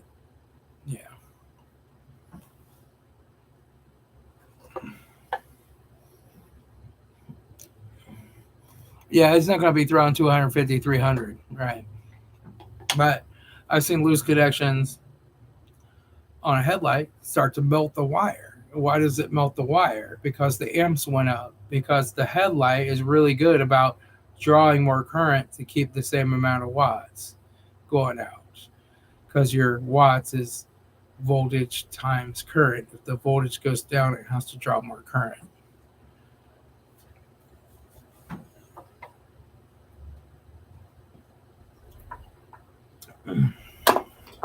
I got another Diet 7-Up. I brought a backup one. I'm doing really good not having the caffeine. I still have a cup of coffee once in a while if I'm on a long drive and I'm getting tired. Once in a great while, I'll have a Diet Mountain Dew, like once every couple weeks. But like entire weeks go by and I don't have caffeine. And I did not really have any withdrawal symptoms from the caffeine. At all. I find that I can have. What I notice now though is that the caffeine works. When I occasionally have caffeine because I'm getting a little sleepy, I'm awake, and I'm not like just drinking it to try to stay awake. I'm like to feel normal. So I'm off the caffeine now. I still have a Diet 7-Up. I need to get off the artificial sweeteners. Um, I have decaf coffee, but once in a while, I'll have a regular cup of coffee. But being off the caffeine hasn't helped my blood pressure at all. Quitting smoking didn't help my blood pressure at all. Going off the caffeine didn't help. Going on a low salt till my muscles quit working and my heart was skipping beats and I had a sodium deficiency didn't help my blood pressure. All these things they tell you are gonna help your blood pressure don't they don't help me. I've tried just about everything. Just about everything. Hey, Diana Haas. I was hoping Aaliyah would get a chance to jump on, but I haven't seen her comment yet. Her kids must be not wanting to go to bed. That's what Benadryl is for. Putting the kids to bed. Like you got a kid that doesn't want to go to sleep, you just slip him a Benadryl or two, he's out. Uh, yeah, we've been talking about some ham radio stuff and other things. I mean, I am a licensed ham, but I'm not, and I have built a repeater before, but I'm not like big time into it like some hams are. I used to be more into it than I am. I've forgotten a lot of the stuff I used to know, but I am a ham. I've renewed my license. We have the Ham Festival here too. The Ham Fest used to be at Hare Arena until it got taken out by the Well, they quit having it there and closed it, but it got taken out by the tornado and torn down now. Hare Arena was great. I haven't been to it since they moved it to wherever they moved it to. Can you fix steel gas on a plastic gas can? Well, I don't think it matters if it's in plastic or metal or whatever. Steel gas is steel gas. It starts to become kind of turpentine and you really can't fix that. Um, you really just have to take that and recycle it. Like, I might recycle it behind my shed, but you have to recycle it and get some fresh stuff. There's not really too much of a way to. I mean, if you just have a gas can worth, what I've done before, if I have some steel or gas, is just fill up my car and leave it a gallon or two empty, and then pour what's left in my gas can in the car and let it mix with the good gas, and it'll work okay. But like small engines, especially lawnmowers, weed eaters, stuff like that, they don't like stale gas at all. And you have to be careful because you'll be going to the gas station and maybe they're one that carries ethanol free, although I use 10% ethanol on all my lawnmower equipment. It works fine for me. But you'll be thinking that you're getting the ethanol free or that you're getting premium. What you don't realize is when you buy premium gas and the last person got the cheap gas, you're still getting a couple gallons of the cheap gas before the premium comes out. It doesn't switch that at the pump. It switches it underground at the tank and then pumps the good stuff up to you. So you have all that line full of the old gas. So if you're getting ethanol free gas, you only have a 2-gallon gas can, you just got ethanol. you know? Um, but yeah, so like when I go and buy ethanol free gas, which I have bought it before, I don't anymore. I will put a few gallons in my car and then fill up the gas can.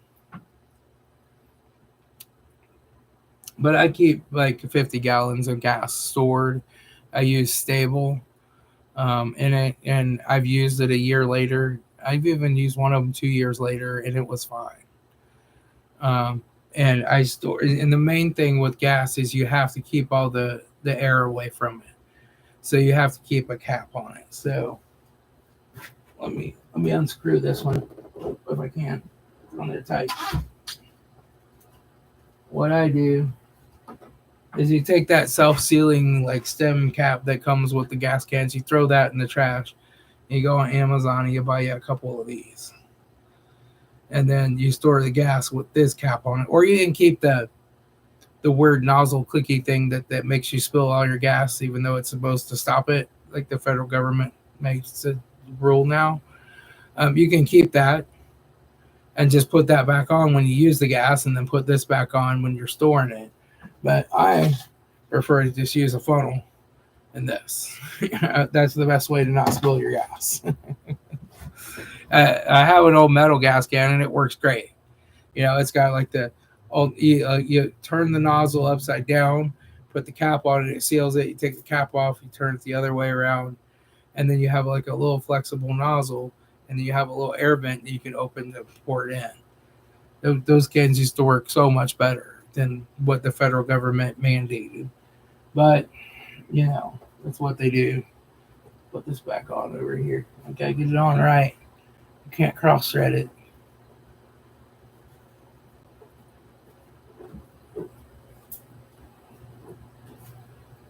But you could also use the gas to like start a fire or something if you have some old wood to burn in a burn pit. It would probably work.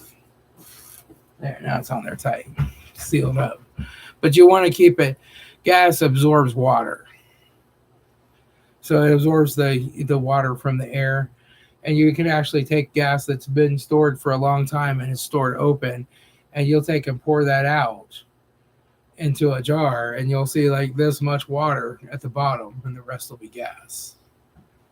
So a lot of people get gas in their lawnmowers because they leave their can open, and then the lawnmower doesn't start.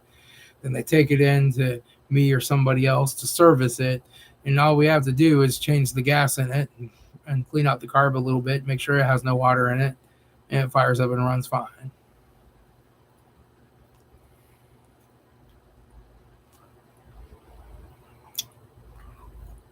There are like water removers that you can add to gas. I think Stable actually does have a water remover in it too, but I don't know. I just keep mine sealed tight, and I always store the cans like filled up, like as full as I can get them, and then put the cap on them. I did have one can, the handle split apart on it, but luckily I noticed it, so I used that one first for the lawnmower and stuff, and I threw that can away. So these plastic cans will split on you too. Yeah. Wow, I got 13 people watching. All right. Click that like button. I don't know what the like button does. I guess it helps YouTube think your video's better or something. I don't know. I don't really care. I get some videos that I do and they go crazy and they get hundreds of thousands of views. Even some of them get millions of views. And then I do another video and I will spend all kinds of time editing it, refilming certain parts of it, doing it. Like I'll do all this work on it. It'll get 100 views and die. And then the video that I just did real quick and didn't do any practice for it will go crazy and get 100,000 views.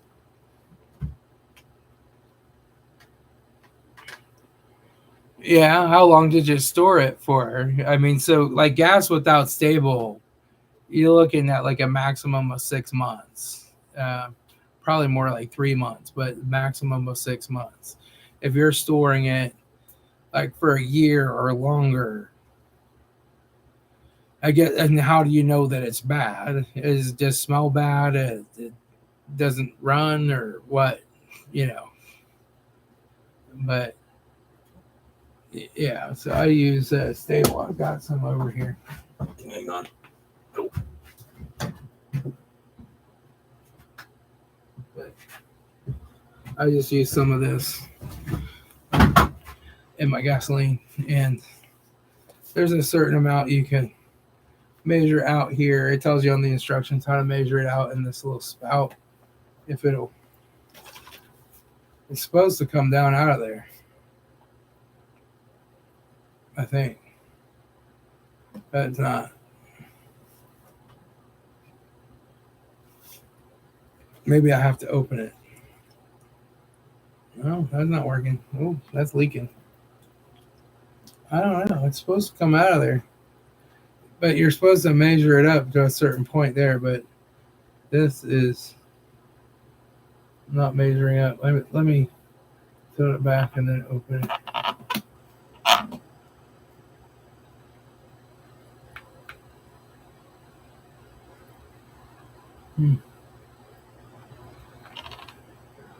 I don't know, but you're supposed to measure it there, and then you just pour a little bit in. What I usually do is not measure it and just pour a little bit of it in there. Yeah. Oh yeah, 3 years. It's going to be bad, even if you use stable. Um, I mean, if it's not completely smelling like turpentine when you open it, you could add it to your car's gasoline. I mean, unless you drive like an Audi or a Porsche or some other kind of German BMW, I wouldn't use it. But if you drive a Chevy, you could definitely mix it in there with a full tank of gas and use it.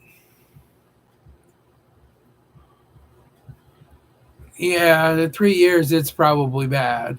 Um, yeah, gas just doesn't stay well that long. I like diesel will and kerosene will, but propane will, but not gasoline. That stable smells. I spilled some.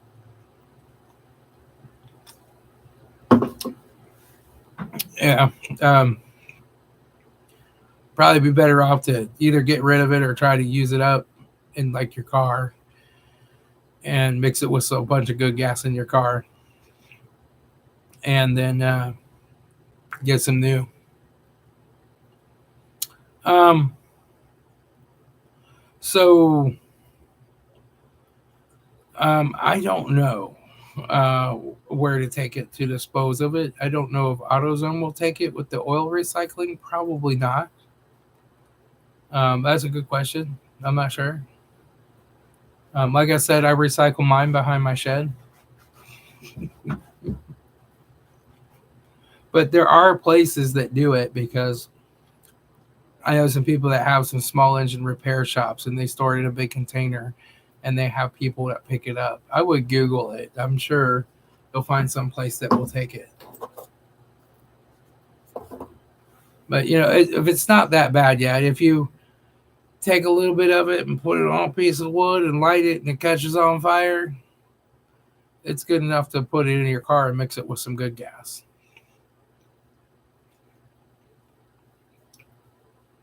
And just burn it up that way. Let's see. I'll put a link here on my website again. Just // FrugalPrepper.rocks. Yeah. So I have a garden live stream cam there. It has color night vision.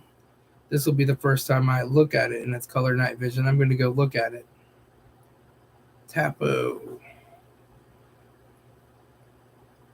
Oh yeah, it looks really good.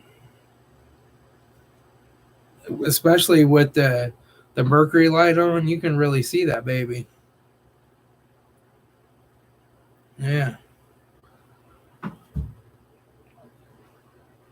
Yeah, you can really see the garden at night on this camera. It works really well. The old one used to go black and white. This one almost looks like it's daylight. I mean, it's awesome. You can see me. I'm back here in the shed.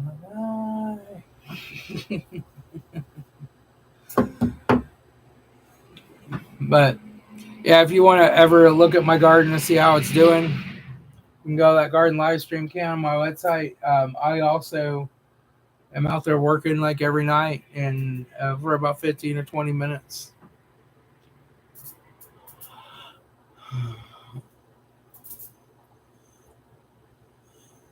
I don't know whether the fuel we have today, even the non-ethanol, causes old carburetor card and vapor lock. Yeah, I don't know. I don't do carburetors. I haven't done carburetors since I was a teenager.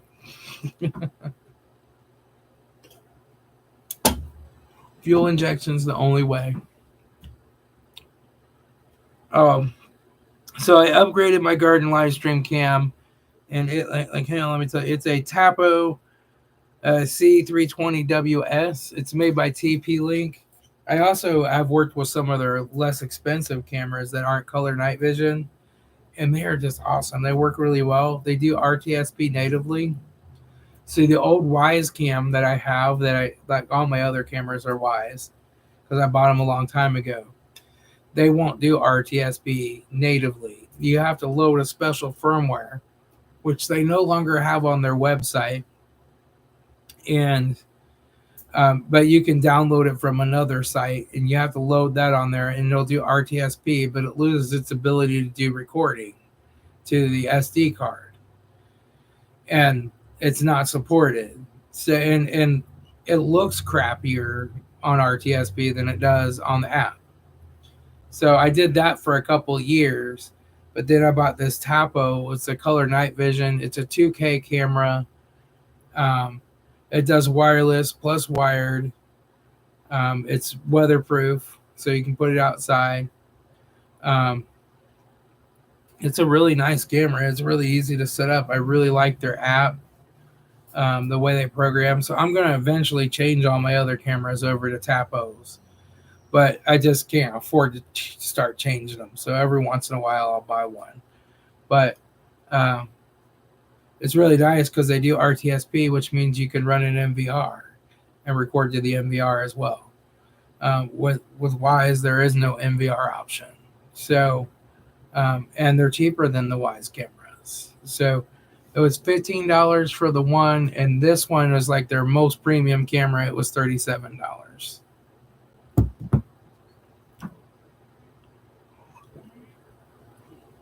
Yeah, yeah. The Wise, I don't know why Wise won't just add RTSP to their cameras. It's because they want to keep you in their app and keep like trying to sell you the online cloud storage service.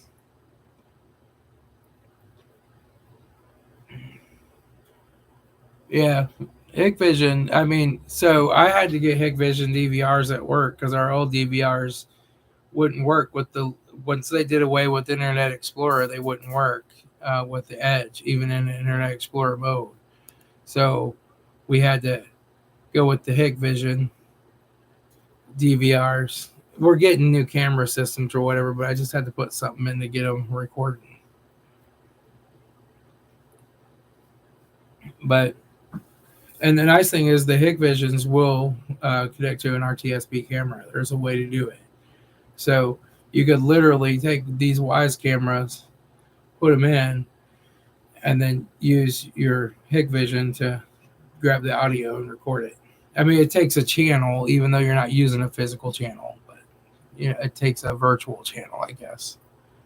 So, like a 16 channel can only do 16 cameras, whether they're IP or hardwired. But yeah, the Hikvisions, I have a problem with trying to download the video off of them. You can't just like, I want a 10-minute piece. It sends you this whole 2-hour piece. Then I have to bring it up in Microsoft Clipchamp at work and edit the video. And when I try to, and I have to set it to H.263 because the H.264 won't work with Microsoft unless you buy an extra codec pack. So I have them set to record in H.263, but then it pulls down a 2-hour video. Then I have to put that in Clipchamp. And when I drag it over to import it into Clipchamp, it like takes an hour and a half. It's crazy.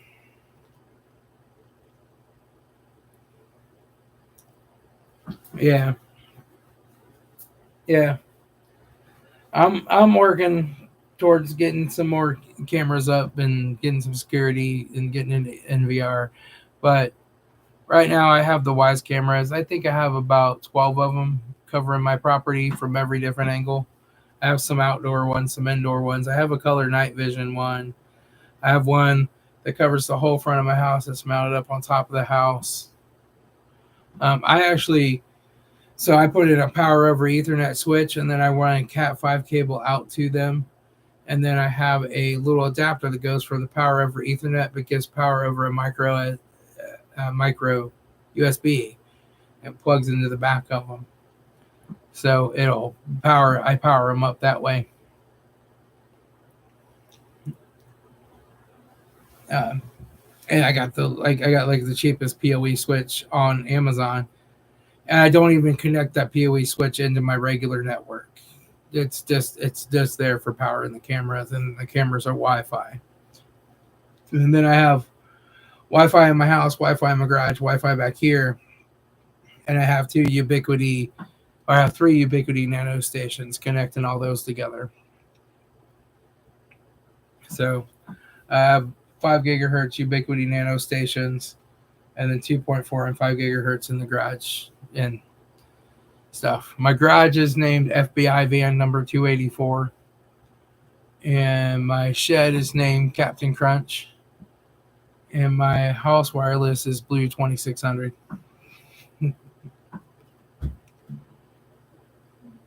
And for those of you who might read the 2600 Hacker Quarterly, you'll know why those names are there. Hey, oh happy gardener, how are you doing? Your peppers are doing great. Your peppers are growing bigger than my other peppers. The ones I went and bought because I wanted some more peppers. I had extra garden space, so I planted some more. One of those died, and the other ones aren't as big yet. And I don't know why. I think I've done a lot of research on germinating pepper plants. I have to plant them earlier. I have to mist them, not try to water them, and I have to give them a lot more time to get mature. I went with a PLE injection for the hick visions. I got cheap from Amazon. Didn't realize I could do the adapter for wires. Yeah, they have them out there. Just search for a micro SD PoE, and they come with the Ethernet cable on it too. And I just cut the Ethernet port off because I only need the micro USB. I plug that in. I wrap them up really good so they're sealed with some Super 66 or Super 33 electric tape, and then they're sealed from the weather.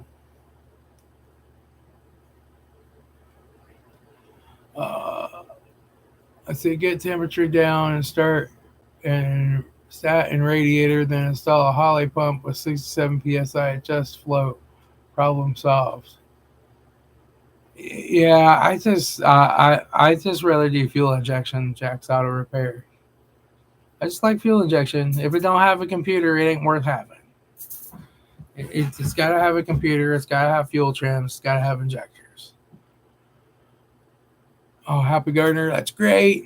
Yeah, your peppers, but my spaghetti squash are doing awesome. I have 20 female flowers that have pollinated, and I'm growing spaghetti squash already.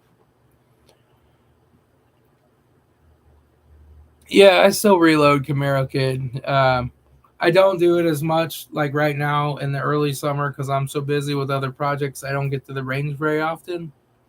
But I reloaded a crap load of ammunition when I was recovering from my stroke to retrain my right hand fine motor skills. I have enough for a year or two. I just reloaded like nobody's business. And I bought a lot of primers during that time too. And so I still have a lot of those primers. Must be all the pee I put on them. Yeah. Hey, well, I'll have to try to pee on my plants.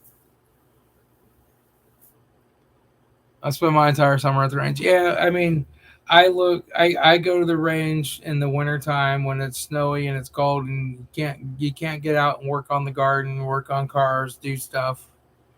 I use that to go do my shooting and training. I mean, I do go once a month or so in the summer, and I just stop by the range and go keep up to date on my skills. But I'm not going 3 times a week like I do in the wintertime. I just, I get into shooting guns really heavy and playing with them, experiment with them, building them, and doing everything, ammunition in the wintertime. And then in the summertime, I'm kind of I have a gun on me, but I don't really care. They're just for some protection in the summertime because I'm so busy doing other stuff.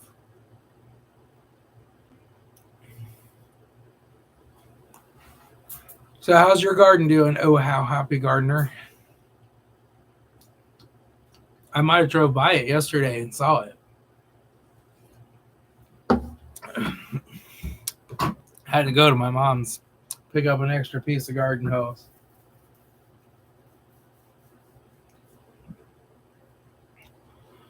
Another one you never guess. A '09 Honda Accord V6, no codes. Cranks, no start. Occasionally try to start and quit. Security light flashing green. Yeah. I don't know about an '09, but my son's Honda, that would have been a bad distributor, a bad coil and distributor. I don't know, but I don't think '09s have a distributor anymore, though. I think they're direct coil packs. Pretty good. Tomatoes are struggling with the cooler temps. Yeah, my tomatoes haven't really taken off yet either. I mean, they're growing, um, but normally they're about twice this big by now. So um, they're just taking their time. I'm just letting them. My tomato on the front porch that I planted in my upside down bucket is growing like gangbusters. The ones back here in the garden aren't growing at nearly the rate. But maybe we'll get some good warm weather later and we'll have maters. I don't need that many tomatoes anyway, so as long as I get some, I'll be happy. But, we're getting towards the middle of June. The middle of June to the end of June, I usually start seeing green tomatoes, and I am just not there yet. Yeah, I don't have any actual tomatoes forming on my plants yet. I'm just giving it time though. My green beans are doing really good though. They're growing like gangbusters. And my spaghetti squash are starting to show a little bit of a deficiency. I mean, it's scorching of the leaf edge, so I would think it was potassium, but they really need potassium. I'm going to throw some potash.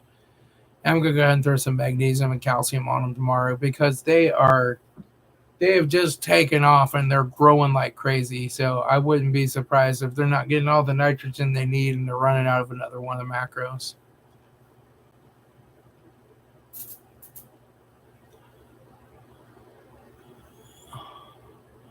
Launch underbody security. They showed a pid which showed banned. The other option was run. Yeah, I haven't ran into that one. Body security.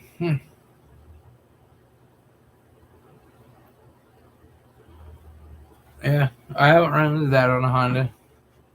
I don't work on that many Hondas though.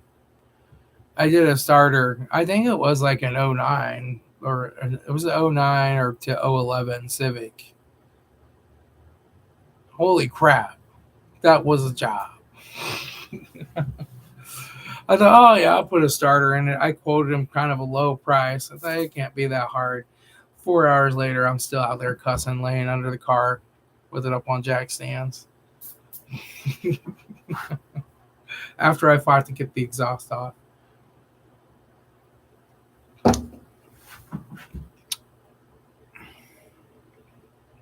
I should have looked that one up in the book.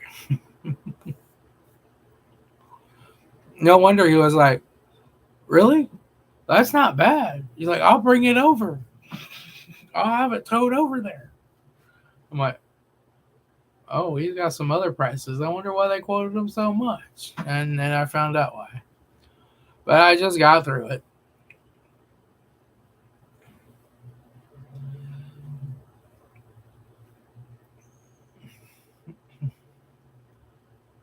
I probably right. Got some herbs going in the basement. Yeah.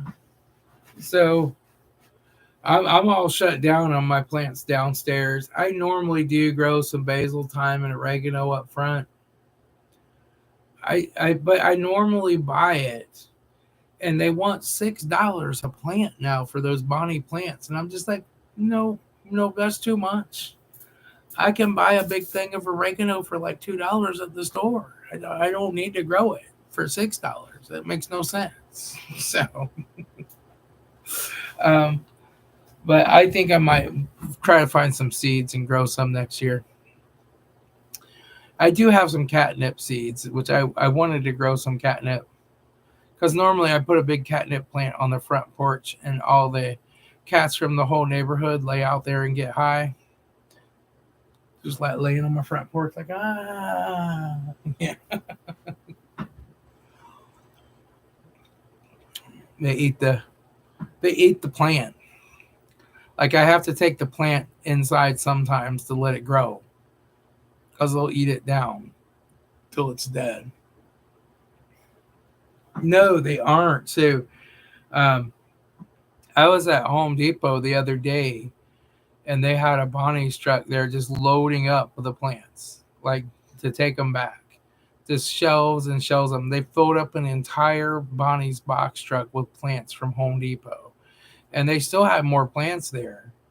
She just couldn't fit them all on. And so I saw them at Lowe's the other day loading up her truck, and I stopped and talked to them. I'm like, "Oh, you guys are taking the plants?" They're like, "Yeah, they're just not selling this year."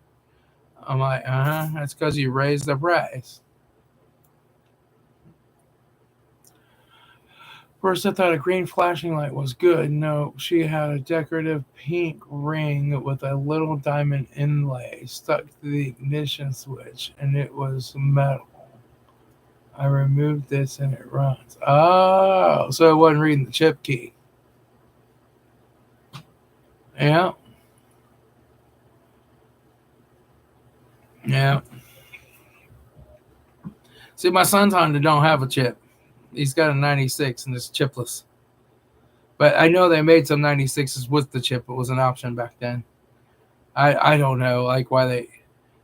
I guess the chip's a good idea for these cars not to get stolen, but, it would be nice if they just make it a standard. Whether you're driving a Chevy, a Honda, a Ford, a Chrysler, it just has a standard chip that works the same way, a standard chip key. But they all are different. They all program different. It's a nightmare. The car won't run. Yeah, well, she shouldn't have pink steering wheel cover. Just take the steering wheel cover off and throw it away and drive your car. Yeah. I do have a steering wheel cover on my Buick Lucerne because it came with one. But, you know, I normally just would rather not have one.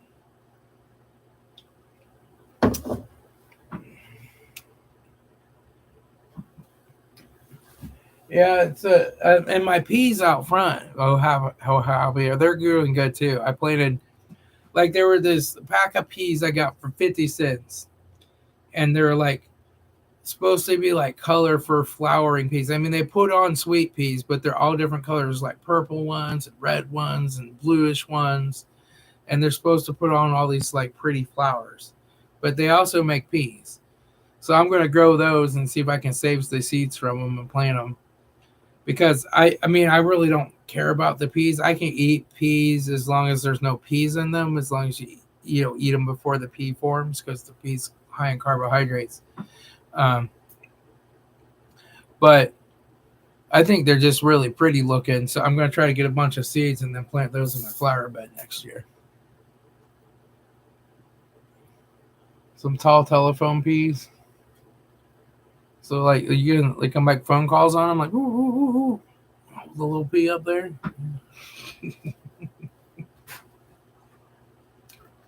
Hopefully you're not me. Hopefully they're not the size of a telephone pole. You have to get a lift truck out to harvest them.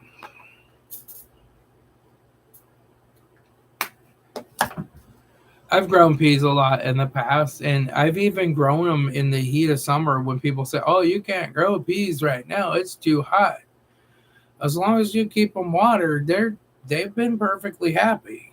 Like the first year, I planted a bunch of peas in the garden, and it was like I planted them in May, and they grew through June and July, and they were just really happy peas.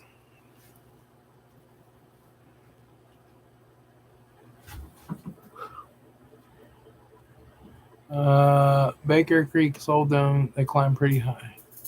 Yeah.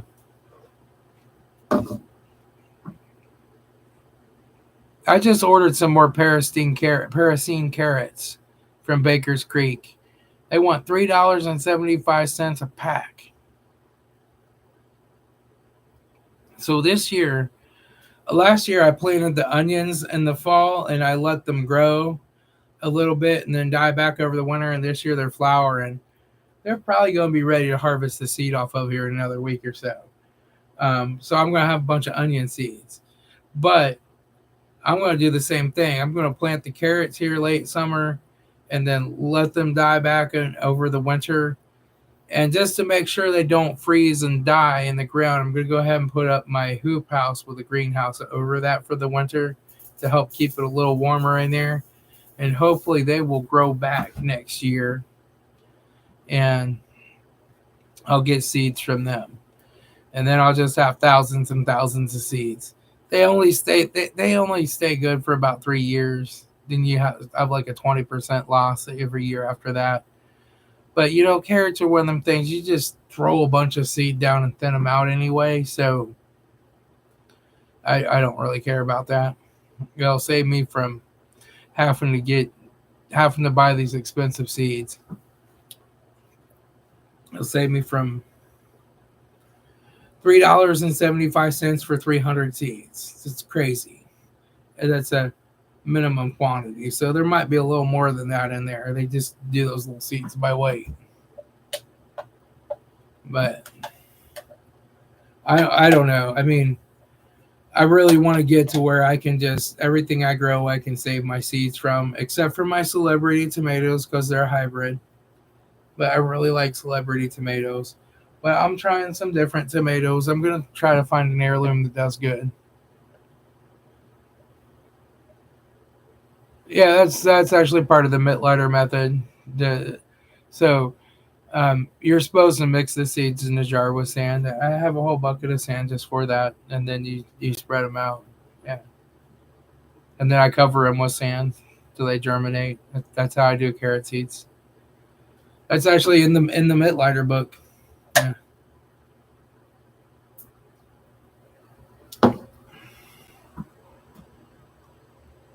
If you watch my video where I planted carrots, you might have saw this guy do it. Yeah.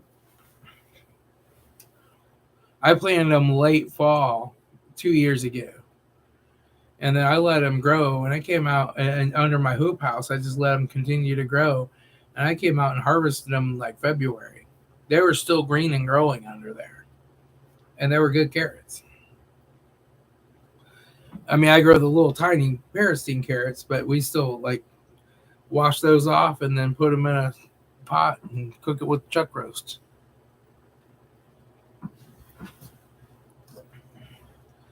My wife likes to eat one raw, but I don't like them raw. I like to cook them.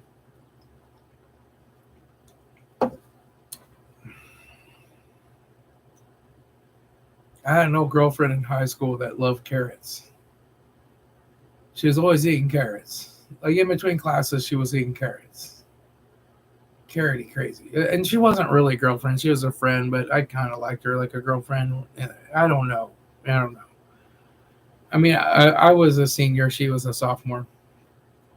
But like for my graduation, we went out to Pizza Hut after my graduation, but we had to go to her house to pick her up. And it became really apparent that she lived in one of those super like rich houses, like one of those rich neighborhoods. Like, you had to like pull up this long driveway after you got the gate open, and like her mom was sitting in this chair, like it's almost like a throne chair. And it was like up on this little elevated platform in this little end of the room. And then like her two sisters were standing like beside her mom, like they were princesses. What's going on? And then her dad pulled up as we were leaving. And I, of course, was riding in the station, our old station wagon with my mom and dad, and she was coming with us. And like her dad pulls up in some like nice convertible sports car. I'm like, oh, so they're rich, you know. But yeah, and she was really nice, and I liked her. But we just after I graduated and she had 2 more years of high school left, we kind of lost track of each other. I called her a few more times. I had to get help for like she was really good at math, so I had to get help with algebra when I was in college, and I called her, and she got like another boyfriend at her new college or something. It was different than that. Um, I mean, it could be, but you could tell that their mom was a very controlling person, and it was kind of like, "Hi, nice to meet you. I'm just a normal dude," you know. It was weird. Yeah,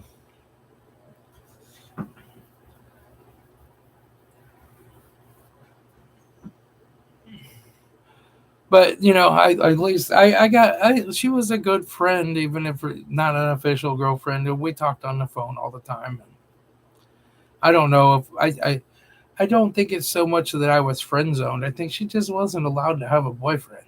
You know, it was like it seemed like it was a really big deal that she was going with me to my graduation. Like it was a really big deal to her family. It's like we're going to Pizza Hut. And my parents are with me. Nothing's gonna happen. Yeah.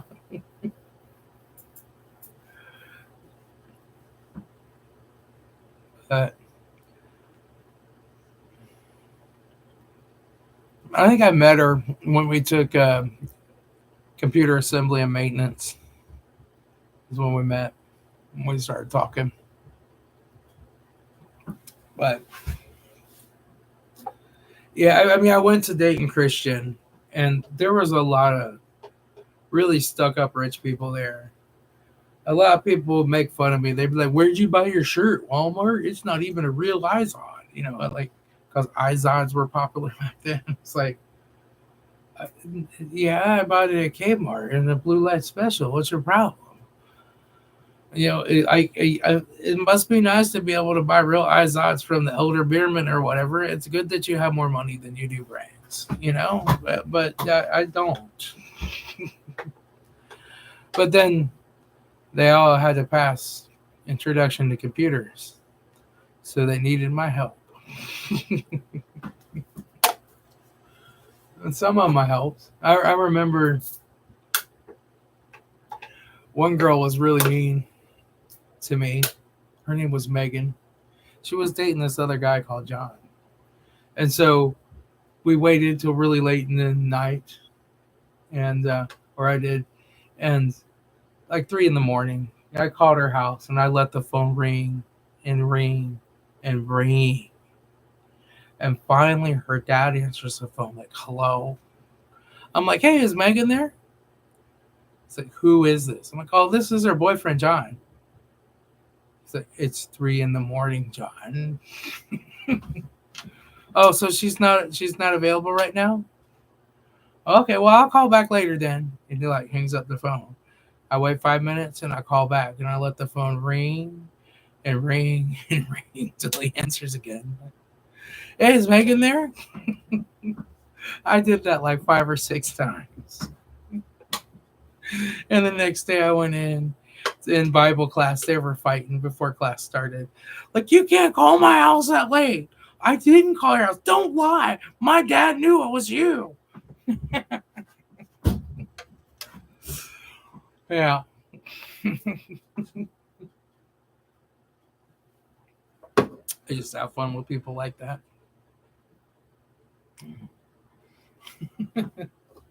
That was back in the days before caller ID too, you know. You could have a lot of fun. And they published every student's phone number was in the student handbook, so you knew the phone number.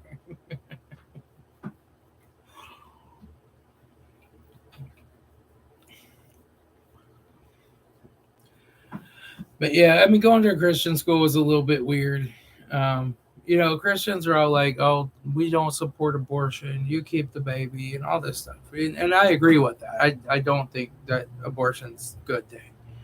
But then they would have a girl who accidentally got pregnant her senior year of high school, and they would find out about it, and they'd be like, "Nope, you're out. Goodbye." And it's like, okay, she made a mistake, but shouldn't you support her? She wants to stay and finish high school. Um, and if you got caught smoking, you're out. you know, we don't put up with that. Which I smoked at the time. I went down to there was an old nuns convent. It was an old Catholic school, and there was an old nuns convent, and then there's a basement under there, and there was an old restroom downstairs. I went down there and smoked. But yeah, they just throw you out because you smoked a cigarette. So one time I went into computer class and I had been smoking on the way into school, and I smoked a little. I normally had a certain point after I crossed this road, I didn't smoke anymore. I rolled my window down so I didn't smell like smoke. But that morning I kept smoking. And I went into computer class first thing in the morning, and Mr. Wilson was like, "I smell cigarettes. Do you smell cigarettes? Somebody smells like cigarettes." And I was like, "Oh crap." So I just raised my hand. I said, "Oh, it's me." And he looks at me.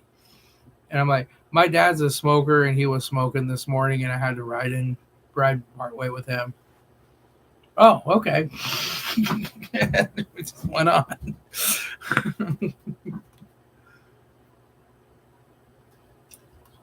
But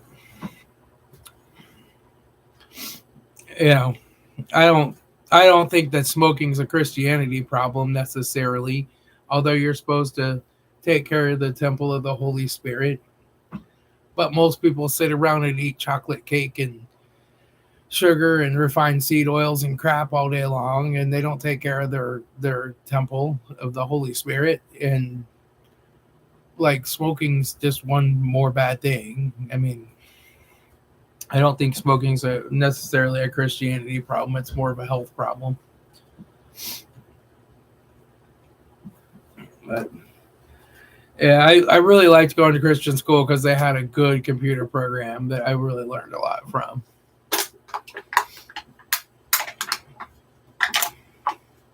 I don't know who Charles Spurgeon is. I probably should. I don't know.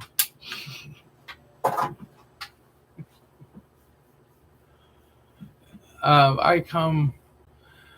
Well, so I kind of come from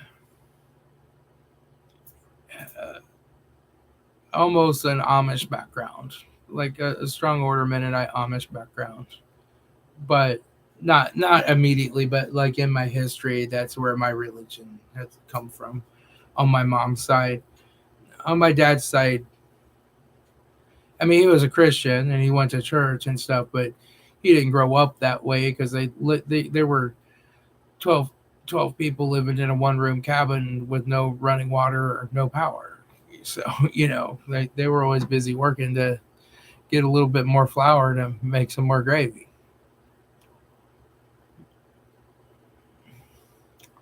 Well, if he's from England, he don't count, except Martin Luther. But other ones don't count. Martin Luther is German, but Europe.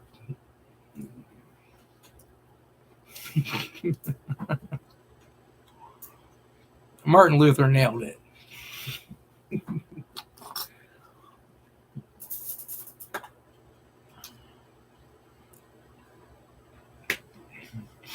I always tell people that I'm Lutheran, and then I have a Pentecostal friend who tells me how bad it is to be Lutheran, and I have it's I just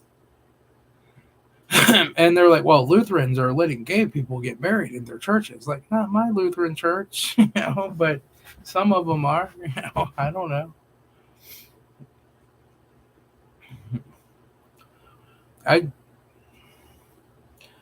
Again, from a non-religious perspective, I don't really have a problem if Adam and Steve want to get married and live down the street from me at all. It doesn't affect me in any way or hurt me. I do have a problem when they try to recruit your children. Like, being gay is so much fun and it's cool. And we're going to, like, you know, he is a boy, but he really wants to be a girl. So we're going to secretly send him out from school and get him a sex change. And no, we're not playing that. But I don't really care if somebody's gay. Yeah.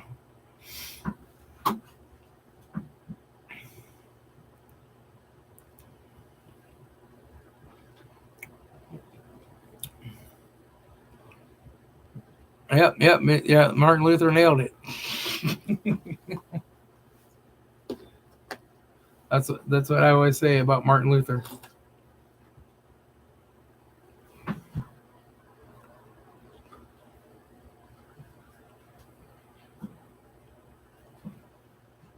Yeah, like when I became a member of the Lutheran Church, like there was like 3 days of like going in and learning about Martin Luther and what Martin Luther did and all this Martin Luther stuff. And I'm like, Martin Luther was great, but I don't really worship Martin Luther. um, and then they're like, I didn't know that we were going to become a member that day. And so I went to church with my wife and they're like, oh, we're going to become a member. And then they bring us all up front and they're like going through this whole process. And I'm like, I didn't know I was going to have to get up in front of everybody. And then like they asked, and so like you have to swear to this thing. And one of the things is you've been baptized.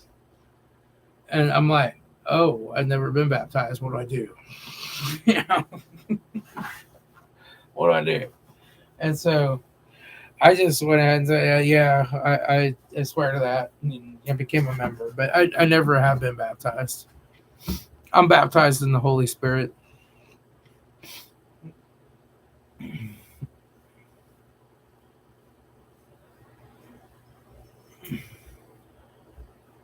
Well, there was Martin Luther King, but there was also Martin Luther, who Martin Luther King was named after.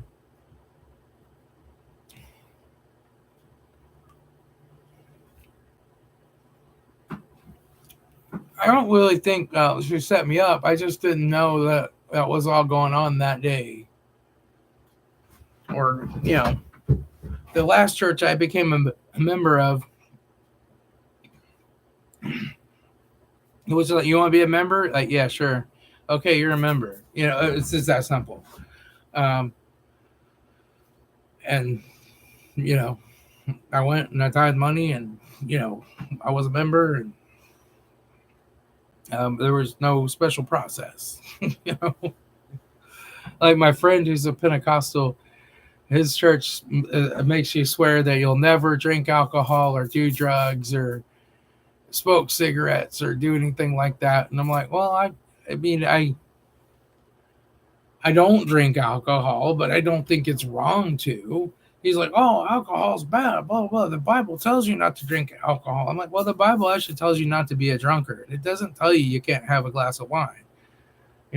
Jesus did turn water into wine. So like Lutherans don't even believe it's a bad idea to like drink a little too much and get a little tipsy. As long as you're not doing it every day and you're a drunkard, right? And you still are responsible for what you do when you're drunk. And I don't think they really support you like being stone dead, like drunk. But, like, so in my church, the Pastor Rich back in the day put up a slide and he said, it was talking about, typically you would say the glass of water, is it half empty or half full? It has a slide, but it's a glass of beer. It's a glass of beer, half empty or half full, So I guess that's the German heritage too, because beer is really popular in Germany.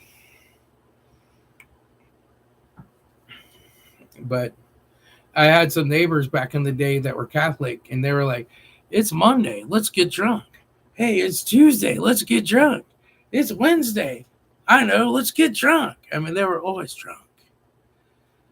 So now all Catholics aren't that way. I mean, my son goes to a Catholic school. Um, I find them really nice people. I've had talks with his theology teacher. Um, like I don't believe that the Catholic Bible is the Bible, but it's okay.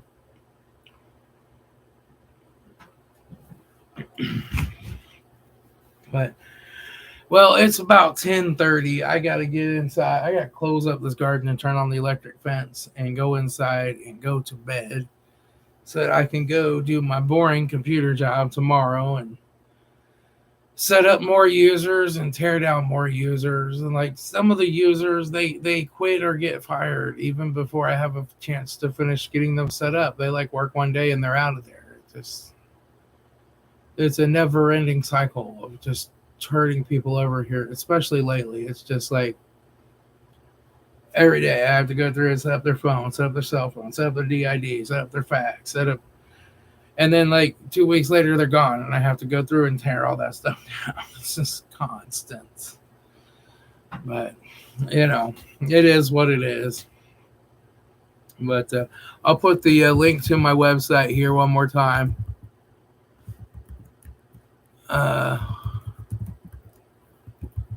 Her.rocks. So you can check that out. It's got my garden live stream can. It has like a canning section. It has like a vintage canning section. It has all kinds of stuff. It just runs on my Linux server in my basement. It's actually running on my hardware. And I wrote it with Notepad++ doing HTTP. I didn't use any of these special web editors or any of that stuff. So it's a very basic website, but it's got a lot of good information on it. It has links to some of my videos. Plus, there's the garden live stream cam. Plus, there's the seed saving section on there. Yeah, I'm a senior IT support specialist, formerly a network engineer. But yeah,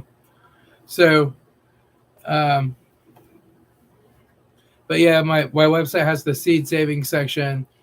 So normally I'll save my seeds, and if you email me, I will send them out to you for free. I'll just put them in an envelope and put a stamp on it and send them out to you.